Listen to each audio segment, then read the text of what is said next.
હરિશરણમ શ્રી ગુરુ શરણમ. ભક્તવાંછા કલ્પતરુ ભગવાનની અતિશય કૃપાથી આપણને સૌને નારેશ્વર આગમનના શતાબ્દી વર્ષની શરૂઆતમાં પ્રથમ અઠવાડિયાની અંદર જ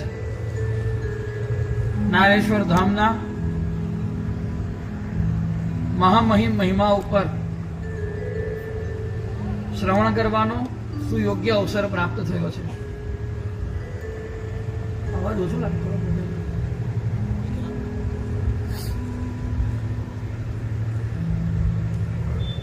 અત્યાર સુધી આપણે જે પ્રકરણ ઉપર ચર્ચા કરી એ ધામ નિષ્ઠા હતી.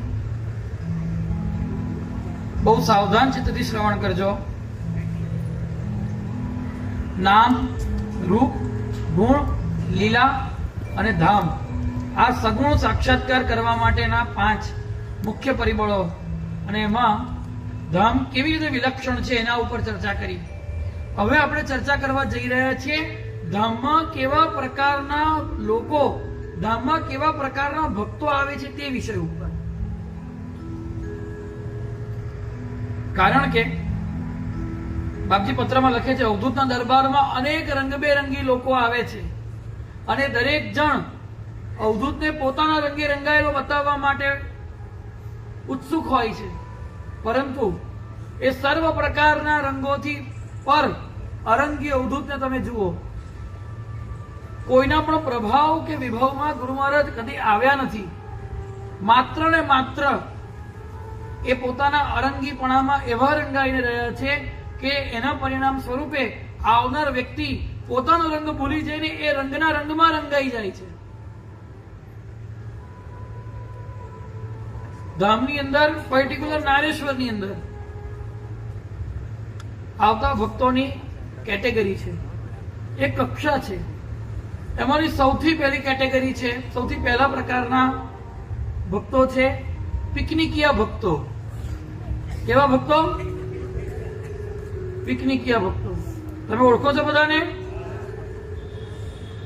સમર વેકેશનમાં,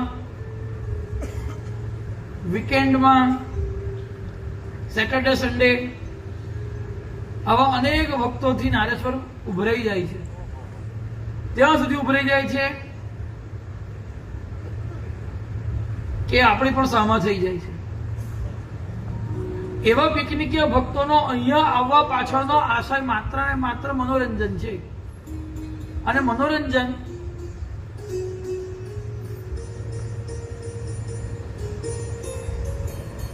કરવા માટે જે આવે છે એને ભક્ત કહી શકાય નહીં.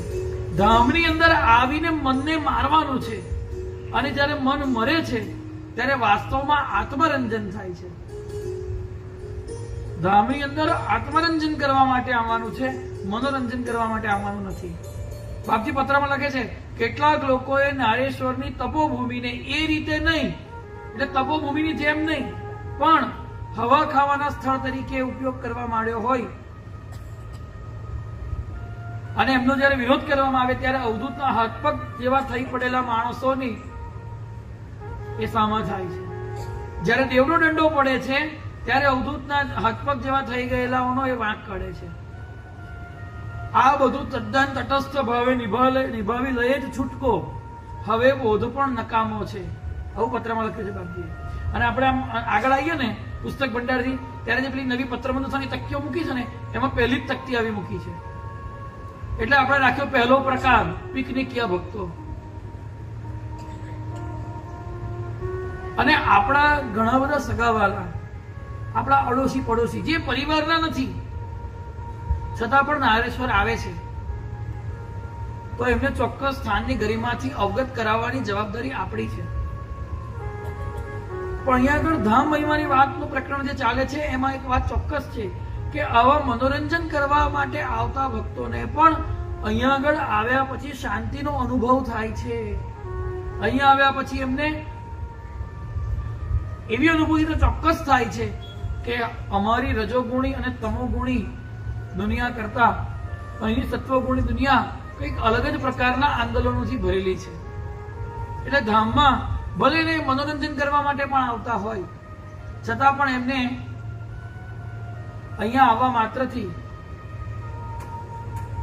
કઈક લાભ તો પ્રાપ્ત થાય છે. ભૂલમાં જો ઝેર ખાઈ જવાય તો મરી ના જવાય એવું બને, અને ભૂલમાં જો અમૃત પી જવાય તો અમર થઈ જવાય. એવી રીતે એને કે પ્રકારે ભૂલમાં પણ જો એ ધામમાં આવી ગયો તો એને કોઈક ને કોઈક લાભ તો ચોક્કસ પ્રાપ્ત થવાનો જ છે. પરંતુ એ વ્યક્તિથી ધામને હાનિ પહોંચવાની શક્યતા વધારે છે, કારણ કે ધામનું જે સ્વરૂપ છે, એનો જે મહિમા છે એ ન સમજવાના કારણે એ ફેસિલિટી માંગશે અને એ પૂરી કરવા માટે એ ધામનું સ્વરૂપ વિકૃત કરવાની ફરજ પાડશે. તો કહેવાનું તાત્પર્ય કે આવા પિકનિકિયા ભક્તોનો સંગ આપણાથી થવો જોઈએ નહીં. આપણી પોતાની રૂમ પણ કેમ નથી આવા માણસોને આપવાની નહીં, આવા વ્યક્તિઓને અપાવવાની પણ નહીં. આપવાની તો નહીં જ, અપાવવાની પણ નહીં. અને ચોક્કસ નારેશ્વરની અંદર આપણે જે રૂમમાં રહેતા હોઈએ ને, 1 દિવસ માટે આવ્યા હોઈએ, 2 દિવસ માટે આવ્યા હોઈએ, અઠવાડિયા માટે આવ્યા હોઈએ કે મહિના માટે, એક એવો નિયમ ચોક્કસ લેવાનો કે આપણી રૂમની અંદરનું વાતાવરણ પણ અવધૂતમય જ હોવું જોઈએ. તો જ ધામ છે. તો પહેલા પ્રકારના ભક્તો છે પિકનિકિયા ભક્તો. બીજા પ્રકારના ભક્તો છે અર્થાર્થી ભક્તો. કંઈક જોઈએ છે અને એ વસ્તુ પ્રાપ્ત થતી નથી, પરિણામે એમને એવી શ્રદ્ધા છે કે હું નારેશ્વર જઈશ ને તો મને મળી જશે, અને એમને મળી પણ જાય છે. કેમ? ઔદુંબર કલ્પવૃક્ષ સંગમ કામદાયક ચિંતામણી ગુરુર્પાદો દુર્લભો ભુવનત્રય. ભગવાન કલ્પવૃક્ષ છે. કલ્પવૃક્ષની વિશેષતા એવી છે કે એની નીચે બેસનારને જે ઈચ્છા કરે તે તત્કાળ એને આપી દે છે. તો ધામ કલ્પવૃક્ષ છે. મનઃ કામના ભક્તની જતા પૂર્ણ ત્યાં થાય. પુરોપુર માટે બાપજી લખે છે, મનઃ કામના ભક્તની જતા પૂર્ણ ત્યાં થાય. એટલે એને કશું કરવું ના પડે, એ ત્યાં જાય અને જે ઈચ્છા કરવા માટે જે ઈચ્છા લઈને આવ્યો હોય એ ઈચ્છાની તત્કાળ પૂરી થઈ જાય. અને આવા તો હજારો દ્રષ્ટાંતો હું તમને આપી શકું, નામ જોગ. ઘણા બધા એવા માણસો, મારા છોકરાને કેનેડાના વિઝા આવતા નથી, PR થતા નથી, હજુ તો ગાડી પાર્ક કરીને આમ આવે, હજુ તો મોરના ગેટમાં પણ પ્રવેશ ના કર્યો હોય, ફોન આવે કે PR થઈ ગયા.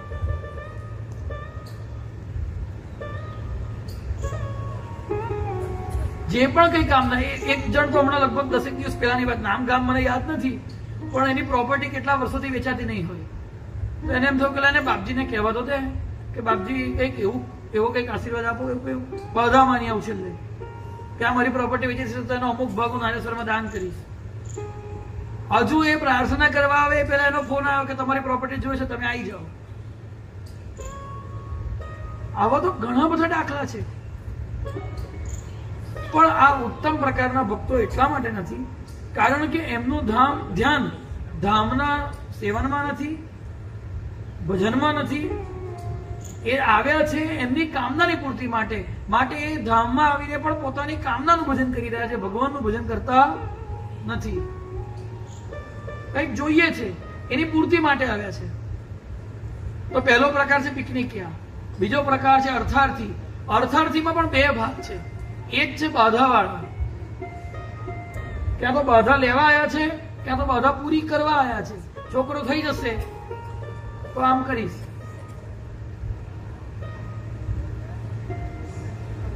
બધા જ ધામની આ સ્થિતિ છે.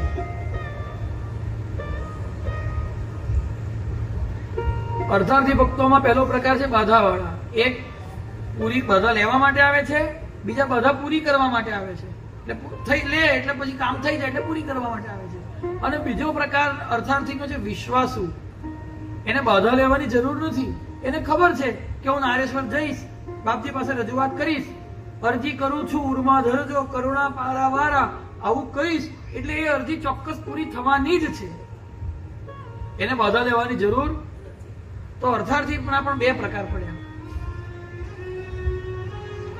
અને ત્રીજો પ્રકાર છે આર્ત પ્રકારના ભક્તો. એટલે એમને કંઈ જોઈતું નથી. ભગવાનની કૃપાથી એમને સમયાંતરે પ્રારબ્ધ વશાત બધું પ્રાપ્ત થાય છે, પરંતુ જ્યારે એમને પર કોઈક એવી વિશિષ્ટ પ્રકારની મુશ્કેલી આવે છે અને ત્યારે સંસારમાં બધે રખડીને થાકે છે, એ મુશ્કેલી દૂર થતી નથી, ત્યારે એમને સ્મરણમાં આવે છે કે દત્ત દિગંબર એક આધારા યહ બિન જગ મેં નહીં નિસ્તારા. અને કોઈ નિસ્તાર ન રહેતા એ પોતાનું દુઃખ દૂર કરવા માટે આ વિસ્તારમાં દોડી આવે છે, આ ધામમાં દોડી આવે છે અને આવીને ભગવાનની સન્મુખમાં ઉભા રહીને આર્ત ભાવે ભગવાનને પોકારે છે. હું તો ભરોસે બેઠો રે શ્રીરંગ તારા, હું તો ભરોસે બેઠો રે શ્રીરંગ તારા, હું તો ભરોસે બેઠો રે શ્રીરંગ તારા, હું તો ભરોસે બેઠો રે. હવે કેમ પડું હેઠો રે અવધૂત પ્યારા, હવે કેમ પડું હેઠો રે અવધૂત પ્યારા, હું તો ભરોસે બેઠો રે.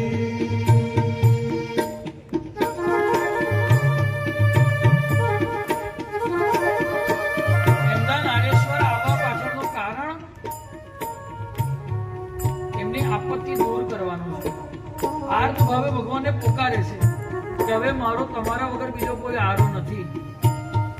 એમને કોઈ વિશેષ પ્રાપ્તિ કરવી નથી, કોઈ કામના નથી, પણ આવી પડેલી આપત્તિ દૂર કરવી છે એ કામના છે. એમને કઈ જોઈતું નથી, એટલું જ જોઈએ છે કે મારું ભજન સારી રીતે ચાલે. એ અટકી ગયું છે. કેમ અટકી ગયું છે? તો કે આ વિપત્તિ આવી પડી છે ને માટે અટકી ગયું છે. હે ભગવાન, આ વિપત્તિ દૂર કરો.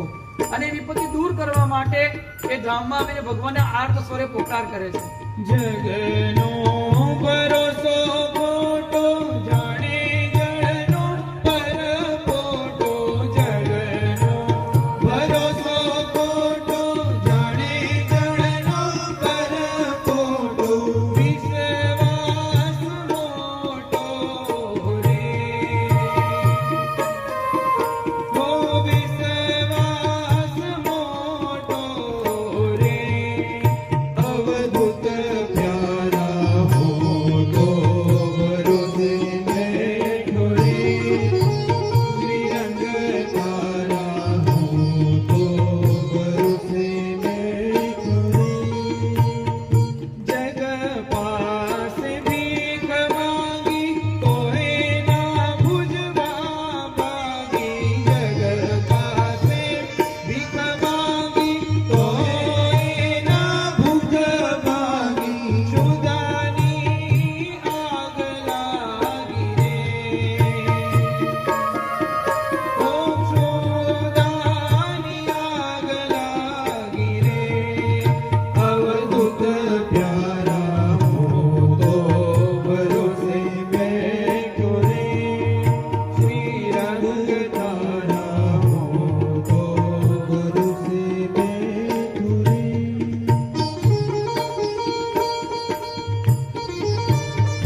પડેલું બાળક પોતાના માતા પિતા પાસે દોડીને પહોંચી જાય છે વિપત્તિ દૂર કરાવવા માટે, એવી રીતે બાળકો જેમને બાપ તરીકે સંબોધે છે, જેમને પ્રેમથી બાપજી કહે છે, એવા બાપજીની પાસે વિપત્તિના સમયમાં દોડીને આવી જાય છે. અને આ બાપજી કેવા છે તો કે દેખી શકે ન દીન કરે જોરે. કોઈ એમની સામે ઊભું રહે, બે હાથ જોડીને આંખમાં આંસુ લાવીને કોઈ પોતાની મુશ્કેલીનું વર્ણન કરે તો એની આંખમાં આંસુ જોઈ શકતા નથી, અને તત્કાળ એની જે કઈ વિપત્તિ હોય એને દૂર કરે છે. આવા અનેક દ્રષ્ટાંતો તમે પણ જાણો છો, તમારા બધાના જીવનમાં અનુભવમાં પણ છે, એટલે એના ઉપર વધારે ચર્ચા ના કરતા થોડોક એના કરતા ઉત્કૃષ્ટ પ્રકાર છે ધામમાં આવતા ભક્તોનો, જે ત્રીજો પ્રકાર છે મુમુક્ષુ ભક્તો. પહેલો પ્રકાર છે પિકનિકિયા, બીજો પ્રકાર છે અર્થાર્થી, ત્રીજો પ્રકાર છે આર્ત, અને ચોથો પ્રકાર છે મુમુક્ષુ ભક્તો. મુમુક્ષુ કોને કહેવાય? જેમને સંસારનું બંધન નડી રહ્યું છે, જેમને સંસારનું બંધન પજવી રહ્યું છે, અને જેમને એ વાતનું ભાન થઈ ગયું છે કે મારે આ કર્મ બંધન, સંસાર બંધનમાંથી છૂટીને કાયમ માટે ભગવાનની પ્રાપ્તિ કરવી છે, કાયમ માટે મારે ભગવત પ્રાપ્તિ કરવી છે. બાપજી કહેતા હતા કે મોક્ષની જટિલ અને ગૂઢ વ્યાખ્યા કરવા કરતા એટલું જ સમજી લઈએ કે મોક્ષ એટલે શું, તો કે કાયમની શાંતિ. તો કાયમની શાંતિ ક્યાં મળશે? કાયમની શાંતિ ભગવાન પાસે જ મળશે. તો મુક્તિની ઈચ્છાથી, મોક્ષની ઈચ્છાથી જે આવે છે એને મુમુક્ષુ કહેવાય છે. પણ મોક્ષ થશે ક્યારે, અને એ મોક્ષ પ્રાપ્તિમાં ધામ કેવી રીતે મદદરૂપ થાય છે એ જોવાનું બહુ મહત્વનું છે. જીવનો જ્યારથી જન્મ થાય છે, બહુ બારીક વાત છે, બહુ ધ્યાનથી, બહુ સાવધાન થઈને શ્રવણ કરવાની વાત છે. જો આ સમજાઈ ગઈ વાત તો બહુ ટૂંક સમયમાં અલ્પાયાસે આપણી મુક્તિ શક્ય છે. પણ આમાં વાત એવી છે ને કે આપણા બુદ્ધિને સહેજ કષ્ટ પડે એવો વિષય જો આપણને સમજાવવામાં આવે તો તરત જ એ બુદ્ધિ સૂઈ જાય છે, અને પરિણામે આપણે ઝોકા ખાવા લાગીએ છીએ. એવું થાય છે. કોઈ બોલ્યા નહીં એટલે મૌન સર્વસંમતિ સમજી લેવાની કે હા વાત સાચી. માટે બુદ્ધિને બરાબર જાગૃત રાખી તીક્ષ્ણ કરીને આ વાત પચાવવાની છે, તો પ્રોપર આપણને નારેશ્વરમાં નિવાસ કરવાનો લાભ પ્રાપ્ત થશે. આ પ્રકરણ ખરેખર આવવા જવા વાળા કરતા જે લોકો નારેશ્વરમાં, જે લોકો ધામમાં મહિમા કરીને રહ્યા છે ને એમના માટે બહુ મહત્વનું છે. ચોથા પ્રકારના ભક્તો છે મુમુક્ષુઓ, જેમને મોક્ષ જોઈએ છે પણ મોક્ષ મળતો નથી. કેમ નથી મળતો? કારણ કે જે કંઈ કર્મ કર્યા છે, કરીએ છીએ અને કરવાના છે, એ કર્મને ભોગવવા માટે જ જન્મ થાય છે અને જન્મ લેવો પડે છે. જો આપણો મોક્ષ થવાનો હોત તો આ જન્મ જ ના હોત. અત્યારે વર્તમાનમાં શરીર પ્રાપ્ત થયું છે એનો અર્થ એવો છે કે જે કંઈ કર્મ કર્યા છે એ ભોગવવા માટે જ શરીર મળ્યું છે, અને આ શરીરને ભોગવતા ભોગવતા, કર્મોને ભોગવતા ભોગવતા જે નવા કર્મો આપણે કરીએ છીએ એને ભોગવવા માટે ફરી નવું શરીર લેવું પડે છે. પરિણામે મુક્તિ થતી નથી. માટે બાપજી ભજનમાં ગાય છે, કર્મ બંધ કાપી કાતિલ આ. કયું ભજન? બંધુ દત્ત પદાંબુજસા. કર્મ બંધ કાપી કાતિલ આ, દે નૈષ્કર્મ્ય સદાય. હે ભગવાન, આ કર્મના બંધન કાપી કાઢો. જ્યાં સુધી કર્મબંધ છે ત્યાં સુધી મુક્તિ થતી નથી. માટે કર્મબંધ કેવી રીતે પકડાય છે એ સમજવું જરૂરી છે. તો ધામમાં રહેવાનો લાભ પ્રાપ્ત કરી શકીએ. ત્રણ કાળ છે. કયા ત્રણ કાળ? ભૂતકાળ, વર્તમાન અને ભવિષ્ય. ત્રણ ગુણ છે. કયા ત્રણ ગુણ? સત્વ, રજસ અને તમસ. સમજાય છે? આ છ પ્રભાવિત કરે છે ત્રણ પ્રકારના કર્મોને. ત્રણ પ્રકારના કર્મો કેવા? તો કે સંચિત, ક્રિયમાણ અને પ્રારબ્ધ. સંચિત એટલે ભૂતકાળમાં જે થઈ ગયા છે અને ફિક્સ ડિપોઝિટ થઈને પડ્યા છે અને અત્યારે કામમાં આવવાના નથી, પણ એ જ્યારે પાકશે ત્યારે એનો પ્રભાવ બતાવશે. હવે ક્યારે પાકે? રિટાયરમેન્ટ પછી પણ એફડી પાકે, આવતા જન્મે પણ પાકે, 10 જન્મે પણ એ કર્મ પાકે, અને આના પુરાણોમાં અનેક દ્રષ્ટાંતો છે. તો ભૂતકાળમાં 3 ગુણોને અધીન થઈને થયેલા કર્મને સંચિત કર્મ કહેવાય છે. જે કર્મ વર્તમાનમાં કરવામાં આવ્યું છે અને એનું ફળ વર્તમાનમાં જ અનુભવાય છે એ ક્રિયમાણ કર્મ છે. પરંતુ ઘણી વખત એવું બને છે કે અમુક કર્મનું ફળ વર્તમાનમાં ન અનુભવાય અને એ સંચિતમાં જમા થાય. જેવી રીતે આપણા અકાઉન્ટની અંદર સેલેરી આવી અને આપણે 25,000 ની જરૂર છે અને 1 લાખ રૂપિયા સેલેરી આવી અને બીજા 1 લાખ રૂપિયા આપણે આમ તેમ કરીને ભેગો કરી લીધો સેવિંગ એકાઉન્ટમાં. હવે આપણે જરૂર નથી તો આપણે શું કહીશું? ભાઈ આની ફિક્સ બનાવી દો ને, ખોટા સેવિંગ એકાઉન્ટમાં પડ્યા રે એના કરતા એફડી બનશે તો આપણને ફાયદો થશે. તો ક્રિયમાણ કર્મો પૂરેપૂરા વપરાય ન જાય એટલે એ સંચિત કર્મ બને છે. સમજાય છે? બોલતું નથી કોઈ. આ વાત જો સમજાઈ જાય ને તો મુક્તિ થઈ જાય એવી વાત છે. ક્યારે પાકે, ક્યારે એનું ફળ ભોગવાય, થઈ ગયા છે એ સંચિત કર્મ છે. વર્તમાનમાં થઈ રહ્યા છે અને એનું વર્તમાનમાં જ ફળ મળી જાય અને બાકી રહી જાય એનું ફળ ભવિષ્યમાં મળે એ ક્રિયમાણ કર્મ છે. અને રિઝલ્ટ આવી જ જાય. ભૂતકાળમાં કર્મ થઈ ગયું છે, હવે આપણા હાથમાં નથી એનો નાશ કરવો. અને અવશ્યમેવ ભુક્તવ્યમ કૃતમ કર્મમ શુભાશુભમ, એ ભોગવે જ છૂટકો છે. આ જન્મમાં આ જ શરીરથી એ કર્મ ભોગવવાનું જ નિશ્ચિત થઈ ગયું છે. એને ટાળવું આપણા હાથમાં નથી. એ છે પ્રારબ્ધ કર્મ. આ શરીરનો નાશ થશે એની સાથે કર્મ પૂરું થઈ જશે. તો સંચિત, પ્રારબ્ધ અને ક્રિયમાણ કર્મ આ 3ની એવી અનર્થ પરંપરા છે કે વારંવાર જન્મ મરણમાં નાખે છે. કારણ કે અત્યારે કોઈ કર્મ કર્યું એ સંચિતમાં જમા થાય છે. એ સંચિત ભોગવવા માટે નવું પ્રારબ્ધ ઊભું થાય છે અને એ નવું પ્રારબ્ધ ભોગવવા માટે શરીર ધારણ કરવું પડે છે. સમજાય છે?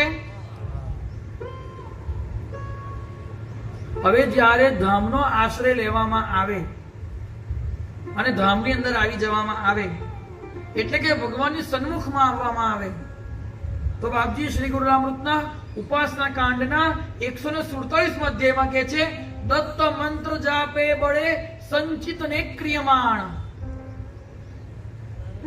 જ્યારે ધામમાં આવીને સતત ભગવાન નામ જપ કરવામાં આવે, સતત લીલાગાન કરવામાં આવે.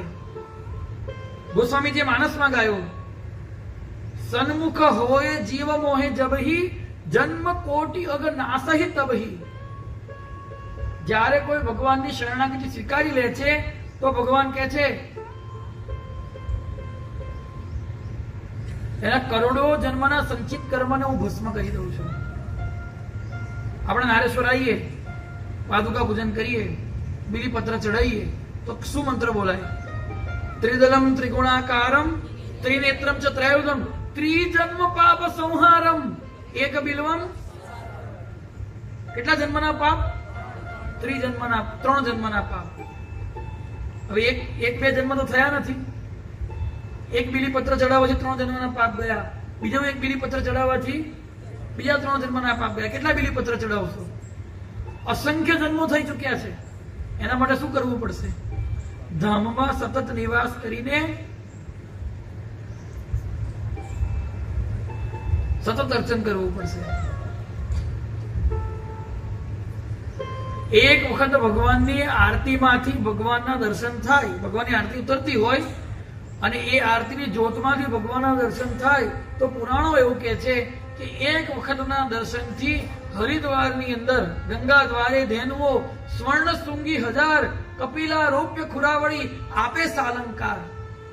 હરિદ્વારની અંદર કપિલા જાતિની ગાય સોનાના શિંગડાથી મળીને, રૂપાની ખુરીથી મળીને, રૂપાની ઘંટડી બાંધીને કોઈ ઉત્તમ પ્રકારના બ્રાહ્મણને દાનમાં આપવામાં આવે અને એનું જેટલું ફળ મળે છે એટલું ફળ ભગવાનની એક વખતની આરતીના દર્શન કરવાથી મળે છે. તો સતત જે ધામમાં વાસ કરી રહ્યા છે એમના સંચિત કંઈક ભલે ગમે એટલા જન્મના પાપ હશે, એ પાપ તત્કાળ નષ્ટ થઈ જશે. તમ દર્શનથી અમ અઘટળશે, ઉર્મા બાંધી આસ, ભક્ત કામ કલ્પદ્રુમ સ્વામી. એ માયા પાસ તૂટી જશે. જ્યારે ધામની શરણાગતિ પ્રાપ્ત થઈને ધામમાં સતત ભજનશીલ થઈને રહેવામાં આવશે તો એ વ્યક્તિના સંપૂર્ણ સંચિત કર્મો બળી જશે. સંપૂર્ણ સંચિત કર્મોને બાળવાનું સામર્થ્ય ધામનું છે. યમરાજા ચિત્રગુપ્તને કહેશે કે ભાઈ હવે આનું એટલું બધું પુણ્ય થઈ ગયું છે, કારણ કે મંગળા શૃંગાર સંધ્યા એટલી બધી આરતી એને કરી છે, એટલા બધા બિલીપત્ર ચડાયા છે, એટલા બધા ફૂલોથી અર્ચન કર્યું છે, એટલી લાખો પ્રદક્ષિણાઓ, કરોડો પ્રદક્ષિણાઓ કરી છે, કઈ કેટલી સંખ્યામાં પાઠ કર્યા છે.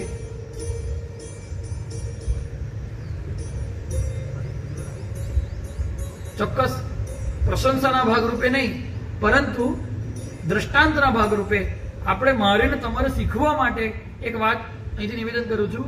આ કથાનું જે એમણે આયોજન કર્યું છે સત્સંગનું, એવા જયશ્રી માસીએ વર્ષોથી દત્તનામ સંકીર્તનના રોજ 32 પાઠ કરે છે.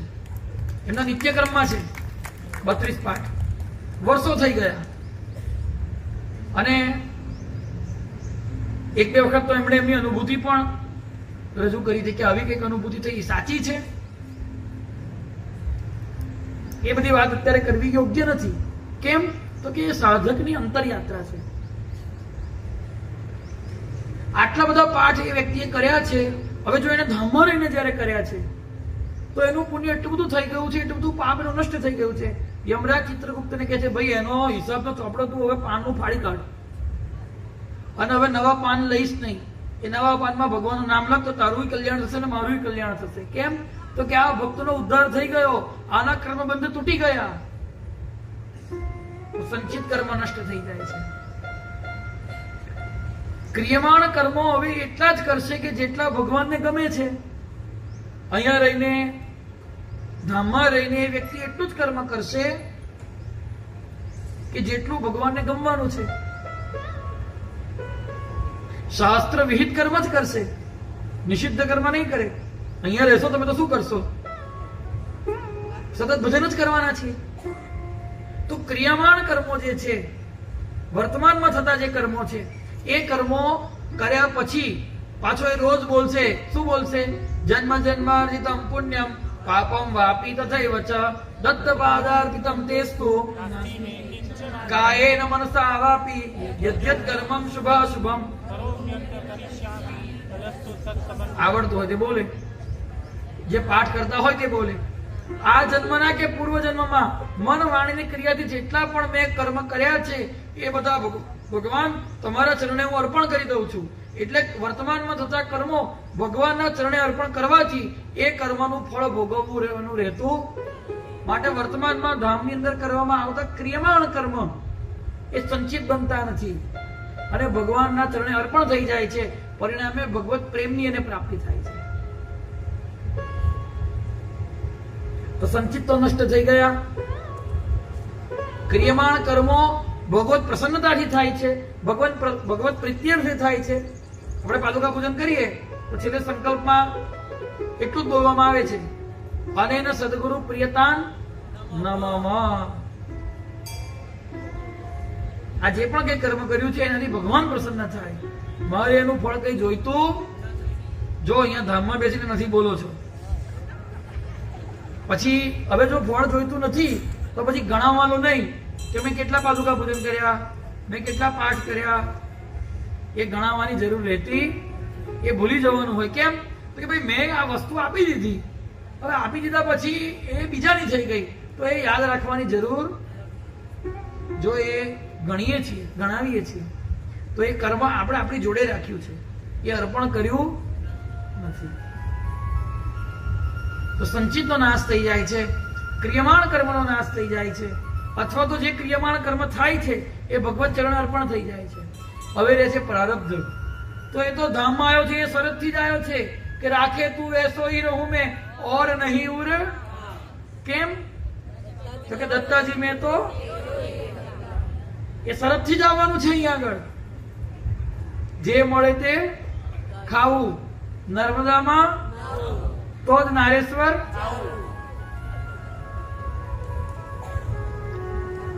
મળો ખાવા ન વાકર ન ભૂલું કો, આ ખાલી ગાવા માટે નથી. ન ભૂલું કોદી દિગંબર, ન માંગું અન્ય કાંઈ વર, વિનંતી પડ્યો આવી શરણ તારે, ન ખોવાનું કઈ મારે, ભલે મારે કે તું તારે. તો એ પ્રારબ્ધ ભગવાનને જ સોંપી દે છે અને ભોગવી લે છે. એવું કહેતો નથી કે મારો પ્રારબ્ધનો નાશ કરો. જો પ્રારબ્ધ ટળે નહીં કરવું કેમ ભજન, આવું એ કહેતો નથી. પણ ભગવાન એવા કરુણામય છે કે એ જયારે શરણાગત થાય છે, ભગવાનના શરણાગત થાય છે, ધામના શરણાગત થાય છે, એની સાથે જ ભગવાન એનું પ્રારબ્ધ નષ્ટ કરી દે છે, દુષ્ટ પ્રારબ્ધ નષ્ટ કરી દે છે. હું બહુ પ્રમાણિકતાથી કહું છું, હું મારા ઘરમાં જો રહેતો હોઉં તો હું શિવરાત્રી પર કેરી ખાઈ શકું નહીં. મારું એવું કોઈ પ્રારબ્ધ નથી. મારી વાત તો જવા દો, અંબાણી ભાઈનું પણ એવું પ્રારબ્ધ નથી કે શિવરાત્રીના દિવસે એમની કેરીનો રસ ખાવાનો વિચાર આવે. એવું પ્રારબ્ધ નારેશ્વરમાં રહેનાર ભક્તનું છે કે એને શિવરાત્રીના દિવસે કેરીનો રસ ખાવા મળે છે. મેથી હજુ તમારા ઘરમાં બની નથી, બની હજુ એવી ઠંડી જ પડી નથી કે મેથી ખાઈએ. પણ અહીંયા આગળ મેથી ખાવા માંડે ને ભક્તો એટલે ઠંડી પડવા માંડે છે. કેમ? તો કે ઠંડી પડશે એટલે બાપજીને મેથી ખવડાવવી પડશે, એટલે ભક્તો મેથી બનાવે અને બાપજીને ધરાવે અને ઠંડી પડવા માંડે. બાપજી બોલ્યા છે તમે મારી જોડે રહેશો એથી કે તમે કરોડપતિ નહીં થાવ, પણ એવા ધનવાનોને જે સુખ પ્રાપ્ત નથી સ્વપ્નમાં પણ એ તમને સહજ હશે, છતાં તમારું મન એમાં હોવું જોઈએ તો ધામનું ફળ પ્રાપ્ત થાય છે. તો એનું દુષ્ટ પ્રારબ્ધ તો ધામમાં આમાં માત્રથી ભગવાન નાશ કરી દે છે. વલસાડના મધુબેન દેસાઈ એ લગ્ન કરવાની ના પાડે. એમના પિતાજી સમજાવીને થાકી ગયા. લગ્નની ઉંમર વહેવા લાગી, લગભગ પૂરી થવા આવી. નારેશ્વર બાપજીના દર્શન કરવા આવ્યા હતા એટલે ગુરુ મહારાજ બિરાજ્યા હતા. ત્યાં ગભરાતા એમણે કીધું કે બાપજી આ છોકરી લગ્ન કરવાની ના પાડે છે. બાપજી હો એ વખતે કયા મૂડમાં, કઈ મોજમાં? તો બાપજી બોલ્યા કોનું ભલું થયું છે? શું બોલ્યા? હવે પેલા ભક્તની ઈચ્છા એવી હતી કે બાપજી એને કંઈક બે શબ્દ ઉપદેશના કે અને પેલી લગ્ન કરી લે. તો બાપજી બોલ્યા કોનું ભલું થયું છે? એવું નથી બોલ્યા કે લગ્ન કરવાથી કોનું ભલું થયું છે.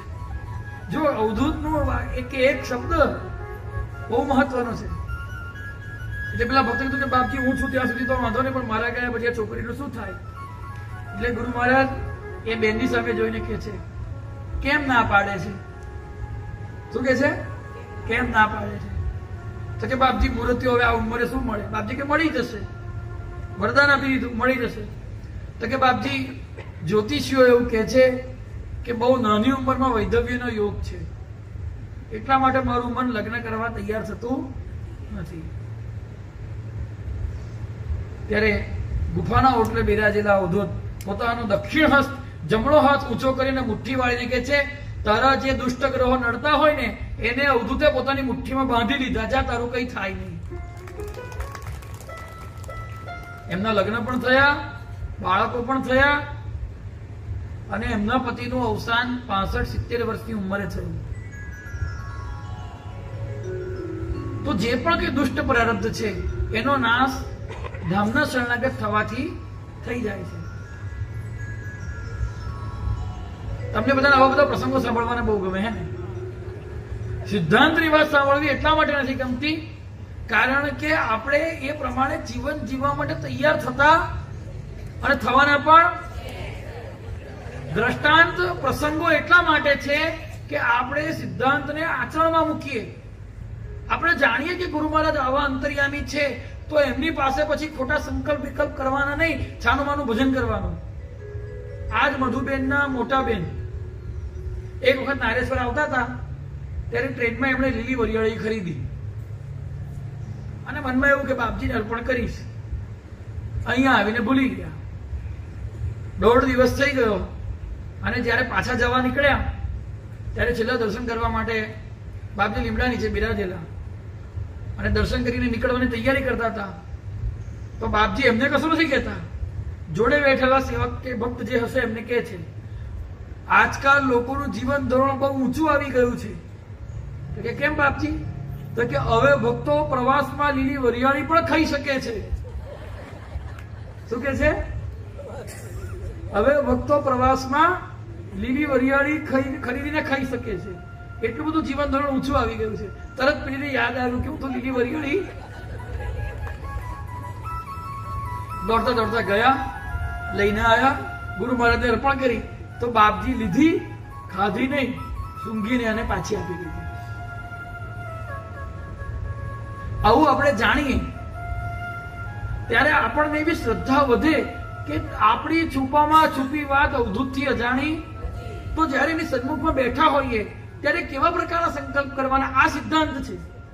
એની સામે બેસીને કેવા પ્રકારની ઈચ્છા કરવાની કે મને વરિયાળી ખાવા મળે, મને પોંક ખાવા મળે, મને ઊંધિયું ખાવા મળે. શું ઈચ્છા કરવાની? કે કેમ કરીને મારું ભજન વધે, કેમ કરીને મને ભગવાનનું સાનિધ્ય વધારે ને વધારે પ્રાપ્ત થાય. આ વાત જાણ્યા પછીનો નિષ્કર્ષ છે. તો ચોથા પ્રકારના છે મુમુક્ષુ ભક્તો. એ જ્યારે ધામની અંદર આવીને રહે છે, અવારનવાર જ્યારે ધામમાં આવીને વાસ કરે છે, એમના આવવા માત્રથી એમના સંચિત પ્રારબ્ધ અને ક્રિયમાણ ત્રણ પ્રકારના કર્મો ઉપર ધામનો પ્રભાવ પડે છે, ગુરુ મહારાજનો કૃપાનો પ્રભાવ પડે છે અને પરિણામે એમનું કર્મબંધ ઓછું થાય છે અને વિશેષ ભગવાન કૃપા કરે છે. જો પ્રામાણિકતાપૂર્વક ભજનમાં કોઈ જીવ લાગી જાય છે તો ભગવાન એના સંપૂર્ણ પ્રકારના કર્મબંધનોનો નાશ કરી દે છે અને એને મુક્તિ આપે છે. સારૂપ્ય, સાનિધ્ય, સાયુજ્ય અને સાલોક્ય, આમ ચતુર્વિધ પ્રકારની મુક્તિ આપે છે. પરંતુ ભગવાનના પ્રેમી ભક્તો, ભગવાન ગીતામાં કહે છે, દેયમાં આનંદ ગ્રહણથી વિના મત સેવન જ જના. હું 4 પ્રકારની મુક્તિ આપું છું, છતાં પણ મારા પ્રેમી ભક્તોને મુક્તિ જોઈતી. એમને તો શું જોઈએ છે? અમે ભગવાન તમારી સામે બેસીએ, તમારું દર્શન થાય અને એની સાથે તમે કાયમ દર્શના કરતા રહીએ. અવધૂત ચિંતન શ્રી લુખી ચારે મુક્તિ ત્યાં ભજનાનંદ અખંડ. અમારે આવી મુક્તિ જોઈએ છે. અને માટે આ વાત હવે આપણા બધાની નથી. આપણી તો આ 4 જ કેટેગરી છે. ક્યાં તો પિકનિક ક્યાં છે, લગભગ અહીંયા બેઠેલા એવા તો કોઈ નથી. પણ અર્થાર્થી છીએ, આર્ધ છીએ અને મુમુક્ષુ છીએ. આ ચોથાની ઉપર 5મી એક કેટેગરી છે જ્ઞાનીની, 5મી એક કેટેગરી છે પ્રેમીની, જેમને અહીંયા આવીને ગુરુ મહારાજ જોડે કઈ જોઈતું, કઈ આપવું પણ નથી, માત્ર એક સહજ પ્રેમના કારણે ખેંચાઈ આવે છે. જ્યારે રામજીને પ્રથમ વખત જનક મહારાજે જોયા, જનકજી વિદેહી છે, વિદેહરાજ જનક કહેવાય છે. બ્રહ્માનંદની મસ્તીમાં એ મસ્ત રહે છે. એવા વિદેહરાજ જનક જ્યારે રામજીને જુએ છે ત્યારે વિશ્વામિત્રજીને કહે છે કે આ કોણ છે? ઇનહિ બિલોકત અતિ અનુરાગા બરબસ બ્રહ્મ સુખ મન ત્યાગા. આ રામજીને જોઈને મારું મન પરાણે બ્રહ્મનું સુખ છોડીને એમની અંદર ડૂબી જાય છે. હવે બ્રહ્મનું સુખ કેવું છે? આપણે બધા શ્લોક બોલીએ છે ને, બ્રહ્માનંદમ પરમ સુખદમ. આવડતો હોય છે બોલે.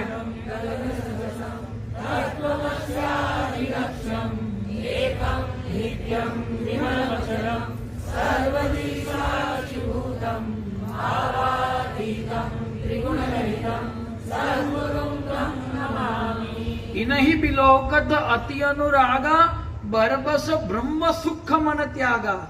આ ભગવાનને જોઈને મારું મન એટલું બધું અનુરાગયુક્ત થઈ ગયું કે એને બ્રહ્મના સુખનો પણ ત્યાગ કરી દીધો. બ્રહ્મનું સુખ એટલે શું? બોલીએ છે રોજ બ્રહ્માનંદમ, પણ બ્રહ્માનંદ એટલે શું? આપણી બુદ્ધિએ બ્રહ્માનંદનો કદી અનુભવ કરે છે? શક્ય નથી. બ્રહ્માનંદ એટલે શું? માની લો કે તમને દૂધપાક ખૂબ ભાવે છે અને તમને ખાવા મળી જાય, એ વખતે સુખની જે અનુભૂતિ થાય એને બ્રહ્માનંદ કહેવાય? એને શું કહેવાય? દૂધપાક આનંદ. શું કહેવાય? મોહનથાળ ખાવા મળી જાય તો એને શું કહેવાય? મોહનથાળ આનંદ. અને ગરમ ગરમ કચોરી ખાવા મળે તો શું કહેવાય? ગુગરાનંદ. આ તો થયું જીભનું સુખ. નવું મૂવી આવે અને આપણે ટોકીઝમાં જઈને જોઈએ ને જે સુખ મળે તેને શું કહેવાય? પિક્ચર આનંદ, આંખનું સુખ. આમ 5 ઇન્દ્રિયોના 5 સુખ છે એ એક સાથે પ્રાપ્ત થવા શક્ય? એવું બને કે તમને આંખને, જીભને, કાનને, સ્પર્શેન્દ્રિયને, જ્ઞાનેન્દ્રિયને એક સાથે આનંદ આવી જાય? એવું બને? તો ઇન્દ્રિયજન્ય મનુષ્યનું જે સુખ છે એ એક સાથે સુલભ નથી. એ સુલભ થઈ જાય અને એક વખત નહીં, 100 વખત એક સાથે 5 ઇન્દ્રિયો જે સુખને ભોગવે એટલું સુખ ઇન્દ્ર અને સ્વર્ગની અંદર એક ઇન્દ્રિયનું પ્રાપ્ત થાય છે. શાસ્ત્રમાં લખ્યું છે આવા ઇન્દ્ર 5 ઇન્દ્રિયોનું જે સુખ છે એ 100 વખત ભોગવે એટલું સુખ એક વખતમાં એક ઇન્દ્રિયનું પ્રજાપતિને પ્રાપ્ત થાય છે. આવા પ્રજાપતિ 5 ઇન્દ્રિયોના સુખ એક સાથે 100 વખત ભોગવે એટલું સુખ બ્રહ્માજીને એક વખત એક ઇન્દ્રિયનું પ્રાપ્ત થાય છે. અને આવા બ્રહ્માજી 5 ઇન્દ્રિયોનું સુખ એક સાથે 100 વખત ભોગવે અને એ જે સુખની અનુભૂતિ થાય છે એને બ્રહ્માનંદ કયો છે. આ છે બ્રહ્માનંદમ પરમ સુખદમ. આવા બ્રહ્માનંદની અંદર જે ડૂબી ગયા છે એવા ડૂબી ગયેલા બ્રહ્માનંદના સુખની અનુભૂતિ કરનારા બ્રહ્માનંદીઓ પણ કંઈ પણ જોઈતું નથી છતાં પણ નારેશ્વરમાં ખેંચાઈને આવે છે. એમનું પણ નારેશ્વરમાં આગમન થાય છે. ઈશ્વર દત્ત બ્રહ્મચારીજી કરીને ખૂબ સાધનામાં આગળ વધી ગયેલા સાધક, મૂળ વાસદ નજીકના, એ બાપજી પાસે આવ્યા અને અહીંયા આગળ રહેવા માટે એમણે મંજૂરી માંગી. ત્યારે ગુરુ મહારાજ બોલ્યા છે કે તમે અહીંયા ન રહેતા ધર્મરાય જાઓ, ત્યાં તમને ભગવાન દત્ત દર્શન આપશે. અને શુલપાણની ઝાડીની અંદર એક ગુજરાત અને મધ્યપ્રદેશની બોર્ડર પર એક નાનું સરખું ગામ છે ધર્મરાય. ત્યાં ઈશ્વર દત્ત બ્રહ્મચારીજી ગયા, બહુ ટૂંક સમયમાં સાધના કરી અને એમને ભગવાન દત્તે પ્રત્યક્ષ દર્શન આપ્યા. અને તે સમયમાં વગર પૈસે એમણે મોટા મોટા યજ્ઞો કર્યા. તત્કાલીન મુખ્યમંત્રી એમના યજ્ઞોમાં આવ્યા. એક વખત ધામમાં આવવા માત્રથી એ જીવને ભગવત દર્શનની યોગ્યતા બાપજી આપી દીધી. નામ સાંભળ્યું છે એમનું? ઈશ્વર દત્ત બ્રહ્મચારીજી. ધર્મરાયમાં આજે પણ એમનું સ્થાન છે. અમે પરિક્રમામાં જેમના 2 વખત દર્શન કર્યા, પૂજ્યપાદ પ્રાતસ્મરણીય શ્રી હરિહર બાબા. અમે જયારે એમને કહ્યું કે અમે આમ તો કોઈને ગુરુ કર્યા નથી પણ રંગવધૂતજીને ગુરુ માનીએ છીએ, તો ગુરુ મહારાજનું નામ સાંભળતાની સાથે એમની આંખમાં એક ચમક આવી ગઈ, એમની આંખમાં એક હર્ષાશ્રુ આવી ગયા અને બોલી ઉઠ્યા, રંગવધૂત वो तो हस्तियां थी, इन हाथों से अंगूर दिए, खट्टे अंगूर दिए और हम जहां अटके थे वहां से पहुंचा दिए. વર્તમાનમાં બિરાજે છે હરિહર બાબા. સપ્તધારા ઉપર એમનું સ્થાન છે. અને જ્યારે પણ કોઈ પરિક્રમાવાસી એમને નારેશ્વરની વાત કહે તો નારેશ્વરનું નામ સફળતાની સાથે બોલે, દો સ્થાન સિદ્ધ સ્થાન હમારા ગુરુ और अवधूत का स्थान. એમને બાપજીએ કડિયા ડુંગર મોકલી દીધા કે તમારા પૂર્વજન્મના ગુરુ કડિયા ડુંગરમાં બિરાજે છે, ત્યાં આગળ તમે જાઓ, ત્યાં તમારા પર અનુગ્રહ થશે. તો જેમને શરીર સંસારમાં કોઈ પણ પ્રકારની અપેક્ષા નથી એવા વ્યક્તિઓ પણ, એવા પ્રેમીઓ પણ, એવા જ્ઞાનીઓ પણ નારેશ્વરમાં આવે છે ત્યારે એમનું પથ પ્રદર્શન ગુરુ મહારાજ કરે છે. આ વાત તો છે ગુરુ મહારાજની સ્થૂળ ઉપસ્થિતિની. પણ ગુરુ મહારાજ લીલા સંવરણ કરી લે છે, બ્રહ્મલીન થાય છે, પછીની એક વિલક્ષણ ઘટના છે. વર્તમાનમાં એમની ઉંમર 55 થી 60 વર્ષની વચ્ચેની હશે. નર્મદા ખંડમાં જ બિરાજે છે. પૂજ્ય માતાજી, હું તમને નામ ગામ જાણી જોઈને નહીં કહું, એ તો તમે પાછા રમેશ કાકાને કહો કે ચાલો ને આપણે ગાડી કાઢો, આપણે જઈએ તો પગે લાગવા. અને જે શાંતિથી ભજન કરી રહ્યા છે, જે વાસ્તવમાં બ્રહ્માંડનું સુખ લૂંટી રહ્યા છે, એમને આપણે ઉપદ્રવ કરીએ. નર્મદા ખંડમાં જ બિરાજતા પૂજ્ય માતાજી, વર્તમાનમાં એમના શરીરની ઉંમર 55 થી 60 વર્ષની હશે. એ જ્યારે 18 વર્ષના હતા ત્યારની એક ઘટના છે. એમના માતા પિતા ધુનીવાલા દાદાના ભક્ત અને ઇન્દોરની અંદર રહે.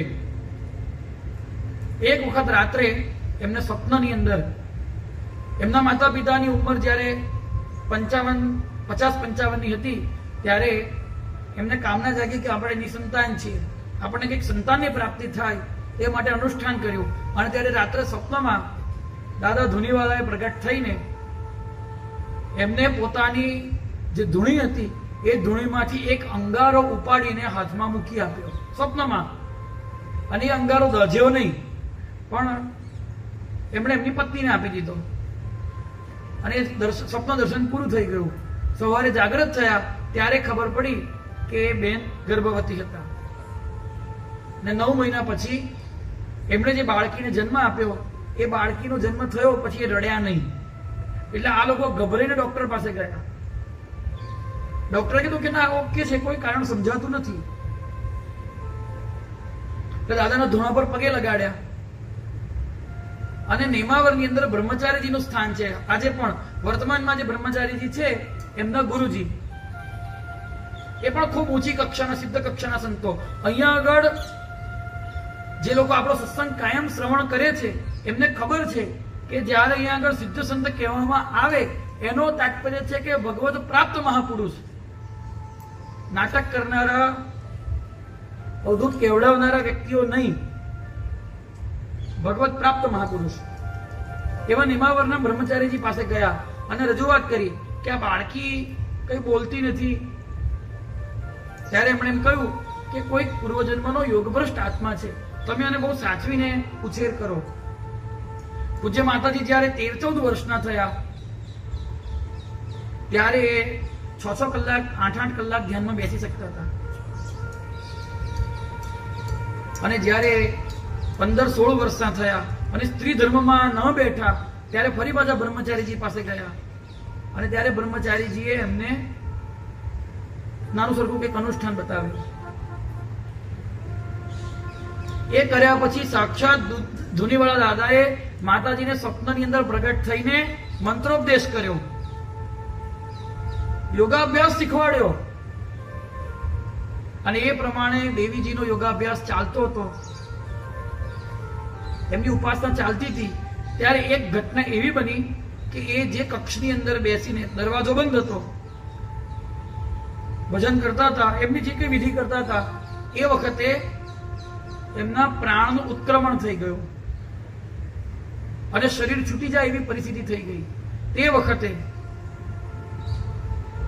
એક સત્પુરુષે પ્રગટ થઈને એમને એ સ્થિતિમાંથી પ્રાણને નીચે ઉતાર્યા અને આ ક્રિયામાં તમે ભૂલ કરી રહ્યા છો એ ક્રિયાનું માર્ગદર્શન આપ્યું અને તત્કાળ અદૃશ્ય થઈ ગયા.